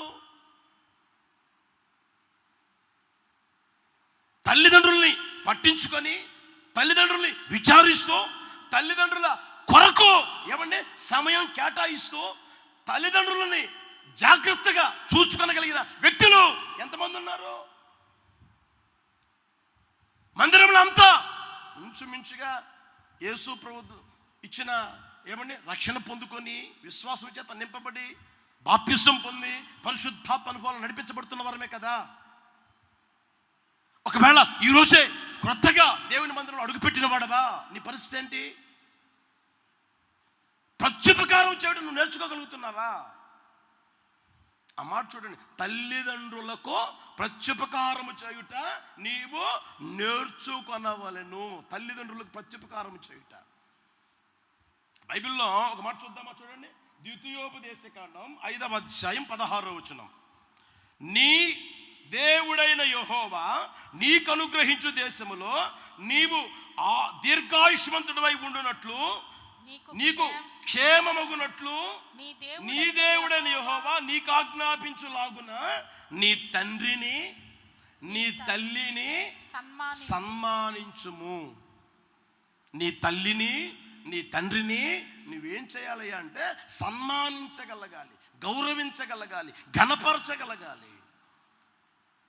ఎక్కువ కాలం బ్రతకగలిగేటట్లుగా, దీర్ఘాయుష్మంతుడిగా జీవించగలిగేటట్లు, క్షేమంగా నీ జీవితం సాగిపోయేటట్లు నీ తల్లిని తండ్రిని సన్మానించుము. అట్టి కృపతో ప్రభు నింపి నడుపునుగాక. హల్లెలూయా. తల్లిదండ్రులకి ఉపకారం చేయగలగాలండి మనం. తల్లిదండ్రులకి ఉపకారం చేయలేని ఏమండి మనస్తత్వం చేత ఒకవేళ నింపబడి ఉంటే, ఈ రోజున నా ప్రభు నీ కొరకే నీతోనే ఈ మాటలు తెలియజేస్తా ఉన్నాడు. ఇక మీదటైనా నీ తల్లిదండ్రులను సన్మానించుదువుగాక. పాత నిబంధన రోజుల్లో ప్రభు చెప్పిన ఆ మాటలు గమనిద్దామా? చూడండి, నిర్గమాకాండం 21వ అధ్యాయం 15వ వచనం. నిర్గమాకాండం 21వ అధ్యాయం 15వ వచనం. దొంగిలకూడదు. 21:15 తన తండ్రినైనను తల్లినైనను కొట్టువాడు నిశ్చయముగా మరణ శిక్ష నందును. అంటే ఎప్పుడు చెప్పింది ఈ మాట? నిన్నగాక మొన్న, లేదా ఈరోజు చెప్పాడా ప్రభు? తన తల్లినైనను తండ్రినైనను కొట్టువాడు అంటే ఆ రోజుల్లోనే ఉన్నారు. తల్లిదండ్రులను కొట్టేదానికి చెయ్యెత్తేవాళ్ళు, కాలెత్తేవాళ్ళు ఆ రోజుల్లోనే ఉన్నారు. ఈ రోజుల్లో లేరు అనేదానికి సందేహం ఏమి ఉండదు. ఉన్నారు, ఆ రోజుల్లో ఉన్నారు, ఈ రోజుల్లో ఉన్నారు. ఆ రోజుల్లో ఆ మాట గమనించండి, తల్లిదండ్రులను కొట్టువాడు, నీ తల్లిని నీ తండ్రిని కొట్టువాడు ఏం కావాలి? మరణ శిక్ష విధించాలి. 17వ వచనం కూడా గమనించండి. తన తండ్రినైనను తల్లినైనను శపించువాడు. ఈడెవడు? శపిస్తాడంట. తన తండ్రిని తల్లిని శపిస్తాడు. శపించువాడు నిశ్చయముగా మరణ శిక్ష నందును. మరణ శిక్ష నొందడం కాదు, నిశ్చయముగా మరణ శిక్ష నొందాలి. ఒకవేళ ఆ ధర్మశాస్త్రమే ఈ రోజుల్లో కానీ అమలు చేస్తే ఇక్కడ ఎంతమందిని చంపాలో కదా, ఇక్కడ ఎంతమందిని మరణ శిక్ష విధించాలో, ఎంతమందికి విధించాలో. పెద్ద ముసుగేసుకొని ఉంటారు, పెద్ద బైబిల్ సంఖ్యలో పెట్టుకొని వస్తూ ఉంటారు, తగునాని మందిరానికి వస్తూనే ఉంటారు. అక్కడ తల్లిని తనని కొట్టే వచ్చి ఉంటాడు, తల్లిని తండ్రిని దూషించే వస్తాడు, తల్లిని తండ్రిని ఏమని శపించే వస్తాడు, తల్లిని తండ్రిని నిర్లక్ష్యం చేసి వస్తాడు. ఆ మాట కూడా చూడండి, ద్వితీయోపదేశకాండం 27:16. తన తండ్రినైనను తన తల్లినైనను నిర్లక్ష్యము చేయువాడు శాపగ్రస్తుడని చెప్పగా ప్రజలందరూ ఆమేన్ అనవలెను. అంటే ఆమెన్ అంటే అర్థం ఏంటి? అవునుగాక అని కదా. ప్రజలందరూ చేరి ఆమెన్ అంటే వాడు ఏమైపోతాడు? శాపగ్రస్తుడిగా మారిపోతాడు. నిర్లక్ష్యం, తల్లి తండ్రి మీద నిర్లక్ష్యం. అరే నేను ఈ రోజున బ్రతుకుతూ ఉన్నాను, బట్టగడుతూ ఉన్నాను అంటే కారణం ఎవరు? అర్థం కాదు. ఈ రోజున ఈ స్థితిలో నేను ఉన్నానంటే కారణం ఎవరు? రాళ్ళు కొట్టుకుంటూ కొండ మీదకి వెళ్ళి రాళ్ళు కొట్టుకుంటూ రూపాయి సంపాదించి మూటగట్టి నా ఫీజులు కట్టి నాకు బట్టలు కొనిపెట్టి ఏమండి రాను పోను ఆటో ఛార్జీలు పెట్టి నన్ను చదివించింది ఎవరు? నాకు ఉద్యోగం వచ్చిందంటే ఎవరు? ఈ రోజు ఈ స్థితిలో ఉన్నాను అంటే కారణం ఎవరు అన్న ఆలోచన ఏమాత్రం ఇంకిత జ్ఞానం లేకుండా ఈ రోజున తల్లిని కొట్టేవాళ్ళు ఉన్నారు, తండ్రిని కొట్టేవాళ్ళు ఉన్నారు, తల్లిదండ్రులను శపించే వాళ్ళు ఉన్నారు, తల్లిదండ్రుల్ని నిర్లక్ష్యం చేసేవాళ్ళు ఉన్నారు. పంచుకుంటా ఉన్నారు ఈ మధ్య ఏమంటే 3 కుమారులు ఉంటే 3 నెలలు ఒక చోట, 3 నెలలు ఒక చోట, 3 నెలలు ఒక చోట, 3 నెలలు ఒక చోట. ఎంత నీచమైన స్థితిలోనికి దిగజారుతున్నారు గమనించండి. ఈ రోజున నీ తల్లిని నిర్లక్ష్య పెడుతున్నావా? నీ తండ్రిని నిర్లక్ష్య పెడుతున్నావా? వాళ్ళు దూషిస్తున్నావా? శపిస్తూ ఉన్నావా? నోటికొచ్చేట్టుగా మాట్లాడగలిగే ఆ పరిస్థితులకి వచ్చి ఉన్నావా? నా ప్రభు అంటాడు, వాళ్ళ దగ్గరికి పోయి క్షమాపణ కోరుకొని ప్రత్యుపకారం చేయుటకు నేర్చుకో. వాళ్ళు నీకు ఎంత ఉపకారం చేశారండి, ఎంత మేలు చేశారండి.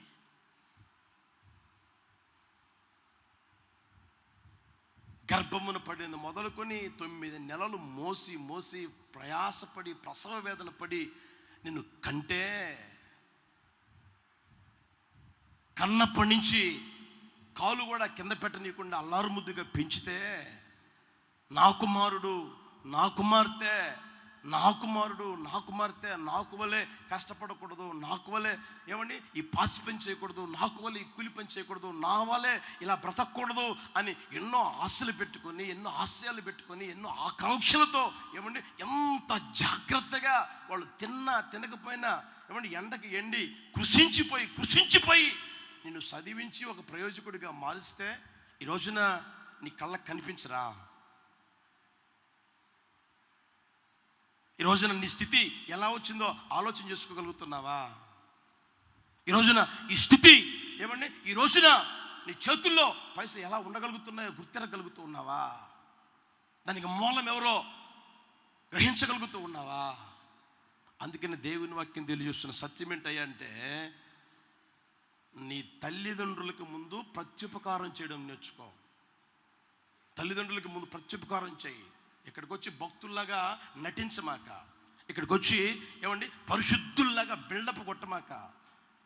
నీ పై ఆకారాన్ని ప్రభు చూసేవాడు కానే కాదు, నీ అంతరంగ ఎదలోతుల్లో దాగిన స్థితిని ఎరిగినవాడు మనం ఆరాధన చేస్తున్న నజరేయుడైన యేసయ్య. నీ తల్లిని తండ్రిని సన్మానించుదువుగాక.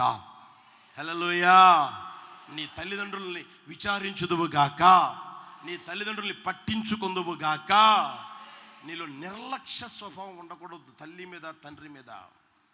ఆలోచన ప్రియ దేవుని బిడ్డలారా, ఇప్పుడు నువ్వు విత్తిందే తర్వాత కొన్ని రోజుల తర్వాత నీకు విత్తబడుతుంది. నువ్వు విత్తిందే కోసుకున్నదే విత్తుతావు. ఒక రోజున బైబిల్లో అదోనీ బెజకు అనే ఒకడు ఉన్నాడు. రాజ్యాన్ని పరిపాలిస్తున్న రాజు అదోనీ బెజకు అనే వ్యక్తి ఉన్నాడు. ఆ వ్యక్తి ఏమండి అధికారం ఉంది, రాజ్యం ఉంది, బలగం ఉంది అని యుద్ధానికి వెళ్ళి దొరికిన సైన్యమంతటి చంపి ఆ రాజులు దొరికితే ఏం చేశారు తెలిసిన, తీసుకొని వచ్చి ఈ చేతుల బ్రొటన వ్రేళ్ళు, కాళ్ళ బ్రొటన వ్రేళ్ళు నరికేశాడు. మళ్ళా కత్తి పట్టుకోకుండా, మళ్ళా యుద్ధానికి రాకుండా, వెళ్ళలేకుండా, యుద్ధం చేయలేకుండా ఏమండి ఈ చేతుల బ్రొటన వ్రేళ్ళు, కాళ్ళ బ్రొటన వ్రేళ్ళు నరికేశాడు. ఇక నీళ్లు తాగలడా? పట్టుకొని చూడండి, మీరు గ్లాసు పట్టుకొని చూడండి, బైబిల్ పట్టుకొని చూడండి, లేకపోతే ఏదైనా కత్తి పట్టుకొని చూడండి, ఈ వ్రేళ్ళు లేకుండా పట్టుకోలేరు, పట్టుత్వం ఉండదు. ఒకవేళ పట్టుకోగలిగిన ఎక్స్పీరియన్స్ నీకు వచ్చినా పట్టుత్వం అనేది ఉండదు. వాళ్ళని అలా చేసి తన బల్ల మీద అన్నం కూడా పెట్టలా, రాజులే కదా, సరైన భోజన పదార్థాలు కూడా పెట్టలా. ఈ బల్ల మీద నుంచి పడే ముక్కలు ఉన్నాయి, రొట్టె ముక్కలు ఉన్నాయే, అవి ఏరుకుని తింటా ఉన్నారంట. పాపం, రాజ్యాన్ని పరిపాలించిన రాజులు ఒకప్పుడు అంతటి హోదాలో ఉన్న వారిని తీసుకొని వచ్చి ఇక్కడ పెట్టి నరికి అక్కడ పెడితే వాళ్ళు తినలేని పరిస్థితి. అలాంటి దయనీయమైన పరిస్థితుల్లో వాళ్ళు ఉంటే ఇతగాడు ఏమంటే నవ్వుతూ ఉన్నాడు, ఇతగాడు ఆనందిస్తూ ఉన్నాడు, ఇతగాడు సంతోషిస్తూ ఉన్నాడు, ఇతగాడు పరవశిస్తూ ఉన్నాడు, పరవలు త్రొక్కుతూ ఉన్నాడు. ఎంతమందిని తీసుకొచ్చి నా బళ్ళ దగ్గర పడేసుకున్నానో చూడండి అని. రోజులు గడిచాయి. ఈ అదోని బెజకు అనే రాజు ఏమంటే ఇతర రాజుకు చిక్కాడు. యుద్ధానికి పోతే ఇతడు దొరికాడు. దొరికినప్పుడు వాళ్ళు కూడా ఏం చేశారంటే ఇతగాడి బ్రొటన వేళ్ళు, చేతులకున్న బ్రొటన వేళ్ళు, కాళ్ళకున్న బ్రొటన వేళ్ళు నరికారంట. చూడండి, న్యాయాధిపతుల పుస్తకం 1వ అధ్యాయం తీసారా? న్యాయాధిపతుల పుస్తకం 1వ అధ్యాయం 7వ వచనం చూడండి. అప్పుడు అదోని బెజకు తమ కాళ్ళు చేతుల బొటన వేళ్ళు కోయబడిన 70 మంది రాజులు నా భోజనపు బల్ల క్రింద ముక్కలు ఏరుకొను చుండిరి.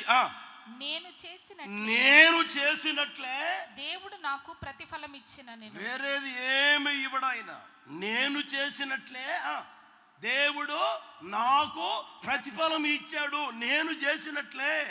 నీ తల్లికి నువ్వు ఏదైతే చేయగలుగుతావో ఒక 20-25 సంవత్సరాల తర్వాత మొత్తాన్ని కలిపి నీ చేతుల్లో పెడతాడు దేవుడు. నీ తండ్రిని ఎలా అయితే నువ్వు చూస్తున్నావో, నీ తల్లిని ఎలా అయితే కించపరుస్తున్నావో, ఎలా అయితే నిర్లక్ష్యం చేస్తున్నావో, ఎలా అయితే నోటికొచ్చినట్టుగా మాట్లాడుతున్నావో, నీకు కూడా పిల్లలు పుట్టారు, పుడతారు, రోజులు గడుస్తాయి. ఒక్క 20 సంవత్సరాలు లేదా 25 సంవత్సరాలు ఆగు, నీ పరిస్థితి కూడా ఏమవుతుంది? అలాగే జరుగుతుంది. ఓసారి కుమారుడు, తల్లిదండ్రి కుమారుడు ఉన్నాడు, పెద్ద చిన్నపిల్లాడు. ఆ పిల్లవాడు కుక్కకి అన్నం పెడతారే, కుక్కకి అన్నం పెట్టి ఆ ప్లేట్ని వాళ్ళ అమ్మ తీసుకుపోయి అన్నం పెట్టిన తర్వాత అది తిన్నది, కుక్క తిన్నది.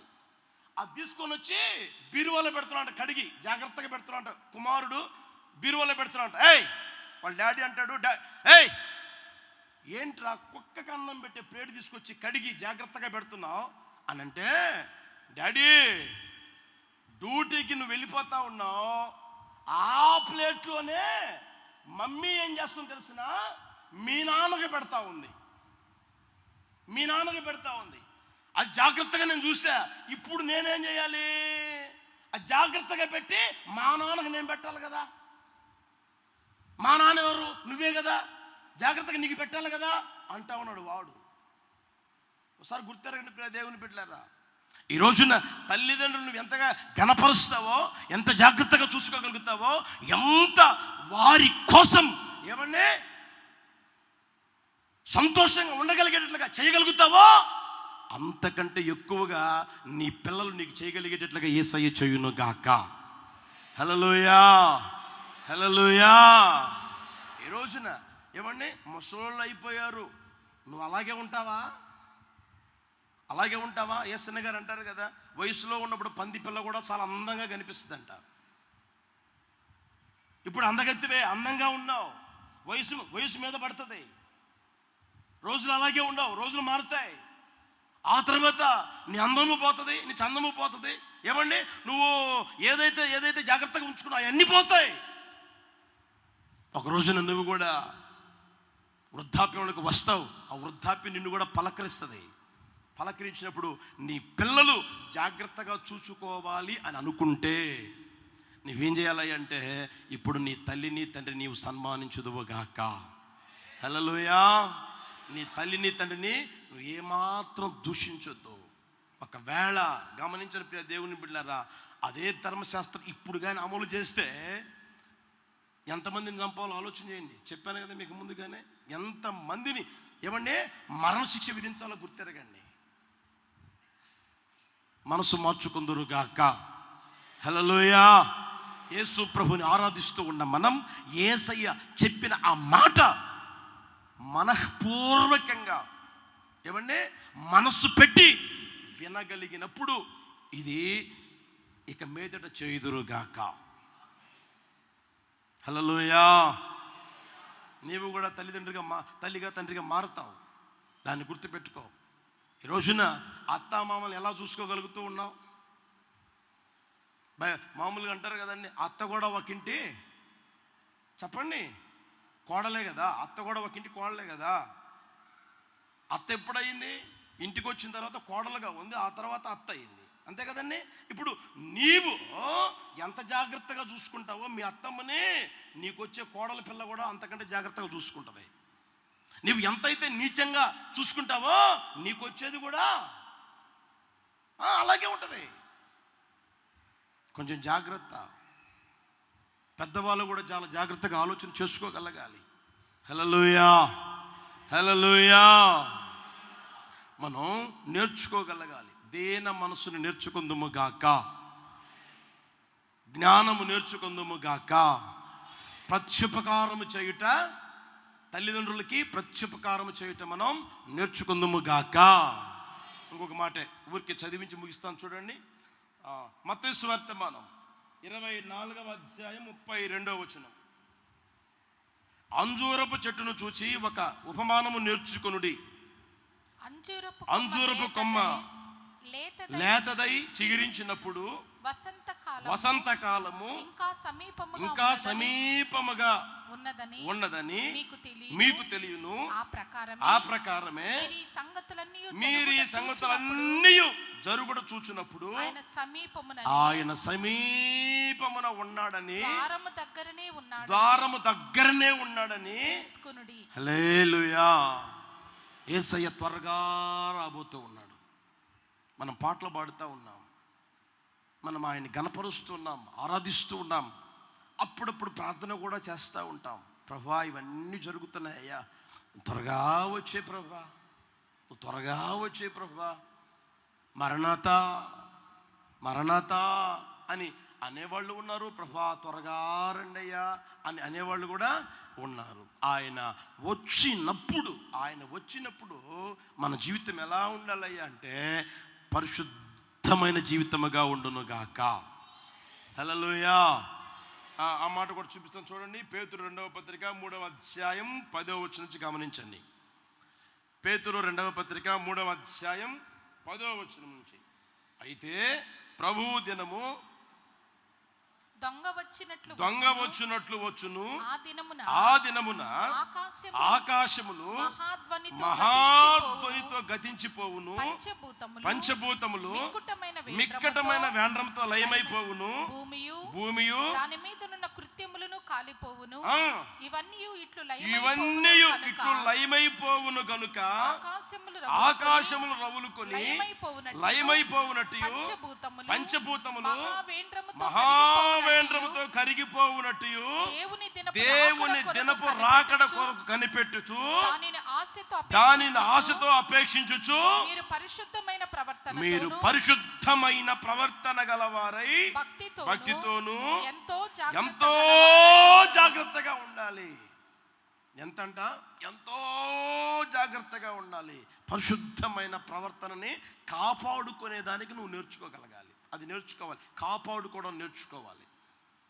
పరిశుద్ధంగా బ్రతకాలనే ఆశతో నువ్వు బ్రతుకుతూ ఆ బ్రతుకుని నువ్వు ఆ దినం వరకు కాపాడుకోవాలని అది నేర్చుకోగలగాలి. నువ్వు ఏదో 4 రోజులు 10 రోజులు ఏమండి వాళ్ళని చూసి వీళ్ళని చూసి నీలో ఉన్న పరిశుద్ధతని పోగొట్టుకోవడం కాదు. యేసు ప్రభు త్వరగా రానంటున్నారు కనుక మన ప్రాణ ఆత్మ శరీరములు నిందారహితంగా ఉండగలిగేటట్లుగా మన జీవితాల్లో మనం కాపాడుకోవడం నేర్చుకోగలగాలి. అట్టి కృప ప్రభు దయచేయునుగాక. హల్లెలూయా. నిశ్చయముగా నా దేవుడు అట్టి కార్యము చేయునుగాక. పరిశుద్ధతను కాపాడుకుంటూ జీవించడం నువ్వు నేర్చుకోగలగాలి. ఏముందిలే సంవత్సరం బతికాను కదా, 4 సంవత్సరాలు బ్రతికాను కదా, 20 సంవత్సరాలు బ్రతికాను కదా, 30 సంవత్సరాలు బ్రతికాను కదా, లేదా 15 సంవత్సరాలు బ్రతికాను కదా అని అనుకొని ఆ తర్వాత దుర్మార్గంగా బ్రతికితే ఈ పరిశుద్ధంగా బ్రతికిన బ్రతుకుందే అది లెక్కలోకి రాదు. బైబిల్లో రాయబడి అనమాట, అది లెక్కలోకి రాదు. తెలియక ముందు దుర్మార్గంగా బ్రతికి తెలిసిన తర్వాత దుర్మార్గతను విడిచిపెట్టి పరిశుద్ధంగా బ్రతికితే అది లెక్కలోకి వస్తుంది. ఆ దుర్మార్గం లెక్కలోకి రాదు. అర్థమవుతుందా? ముందు పరిశుద్ధంగా బ్రతికి ఏమండి తెలిసి పరిశుద్ధంగా బ్రతికి వాళ్ళని చూసి వీళ్ళని చూసి నీ పరిశుద్ధను పోగొట్టుకుంటే అది లెక్కలోకి రాదు. గతంలో బ్రతికిన ఆ పరిశుద్ధమైన బ్రతుకు లెక్కలోకి రాదు అని దేవుని వాక్యం తెలియజేస్తున్న సత్యం. కనుక నీ నాడి ఆడుతూ ఉన్నంత కాలం, శ్వాస పీల్చుకుంటూ ఉన్నంత కాలం నువ్వేం చేయగలగాలి అంటే పరిశుద్ధతను కాపాడుకోవడం నేర్చుకుందువు గాక. హల్లెలూయా, హల్లెలూయా. ఎటు చూసినా పాడులోకమే.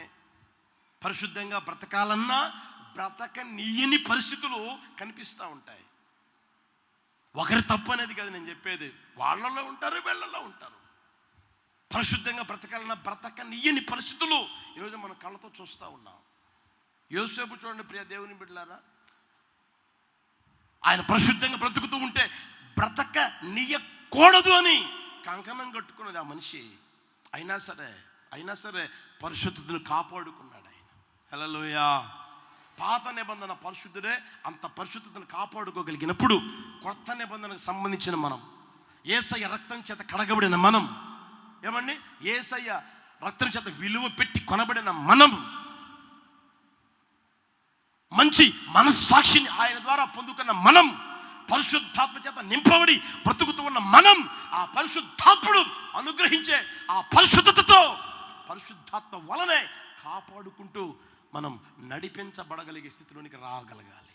హల్లెలూయా, హల్లెలూయా. దాన్ని మన జీవితంలో గుర్తిరగలగాలి. అందుకోసం నీ వంతు నీవు ప్రయాసపడగలగాలి. నీ వంతు నీవు ఏమన్నా దానికోసం నిన్ను నీవే ఖర్చు చేసుకొనగలిగిన స్థితిలోనికి రాగలగాలి. అందుకనే ఆయన గారు అంటారు, నేను గురి చూడని వాని వల్లే పరిగెత్తడం లేదు, పోట్లాడడం లేదు. అర్థమవుతుందండి? ఒకవేళ ఆయన ఇది అంత పరిశుద్ధంగా బ్రతికిన వ్యక్తి, అన్ని సంఘాలు కట్టిన వ్యక్తి, దేవుని కోసం ప్రాణాలైన అర్పించడానికి తెగించిన వ్యక్తి, ప్రాణాన్ని ప్రియమైనదిగా ఎంచుకొనకుండా జీవించిన వ్యక్తి, ఏమండి ఆ వయసులో ఆయన అంటాడు, ఒకవేళ ప్రకటించిన తర్వాత నేను భ్రష్టుడనైపోతానేమోనని నన్ను నేనే నలగొట్టుకుంటూ ఉన్నాను, నన్ను నేనే నలగొట్టుకుంటూ నడిపించబడతా ఉన్నాను. హల్లెలూయా, హల్లెలూయా. మీరు తెస్సలోనికీ పత్రికలో మీరు గమనించుకోగలిగితే ఎంత భక్తిగాను ఎంత పరిశుద్ధముగాను మేము మీ ఎడల నడుచుకుంటేమో మీకే తెలుసు అని ఆయన గారు అంటారు. ఆలోచించిన ప్రియ దేవుని బిడ్డలారా, మనమున్న ఆ ప్రాంతంలో, మనమున్న ఇంట్లోనైనా, ఆ వీధిలోనైనా, మనమున్న గ్రామంలోనైనా, ఆ పట్టణంలోనే అయినా మనం ఎలా బ్రతకాలి అంటే పరిశుద్ధమైన ప్రవర్తనని కాపాడుకోవడం నేర్చుకొని బ్రతకగలిగితే మన వ్యక్తిగత జీవితం నిశ్చయముగా ఆయన రాకడ కోసం సిద్ధపడును గాక. హల్లెలూయా. ఆయన త్వరగా రానుంటున్నారు. ఆ రాకడలో కడబుర స్వాన్ని వినిపించి రేపపాట్లో రూపాంతరం పొందేటట్లుగా చేసి ఆయనతో యుగాలు ఉండేటట్లుగా చేయును గాక. హల్లెలూయా. ఇది నువ్వు నేర్చుకోవాలి, ఇది నేర్చుకోవాలి. అందుకనే దైవజనుడు అంటాడు, నీవు నేర్చుకొని రూఢి అని తెలుసుకొని నమ్మిన వాటి యందు, విశ్వసించిన వాటి యందు నిలకడగా ఉండు. హల్లెలూయా. ఈ మాటలు ఉన్న ప్రియమైన దేవుని బిడ్డలారా, ఒకసారి ఆలోచన చేసుకోవాలి. జరుగుతున్న పరిస్థితులు చూస్తూ ఉంటే ఏ రోజు ప్రభు వస్తాడో మనకి తెలియదు. ఓ ప్రక్క ప్రార్థన చేస్తూనే ఉంటాం, ఓ ప్రక్కనేమో 10 సంవత్సరాలు ప్రభు రాళ్లే, ఒక 20 సంవత్సరాలు ప్రభువు రాళ్లే, ఒక 5 సంవత్సరాల ప్రభువు రాళ్లే.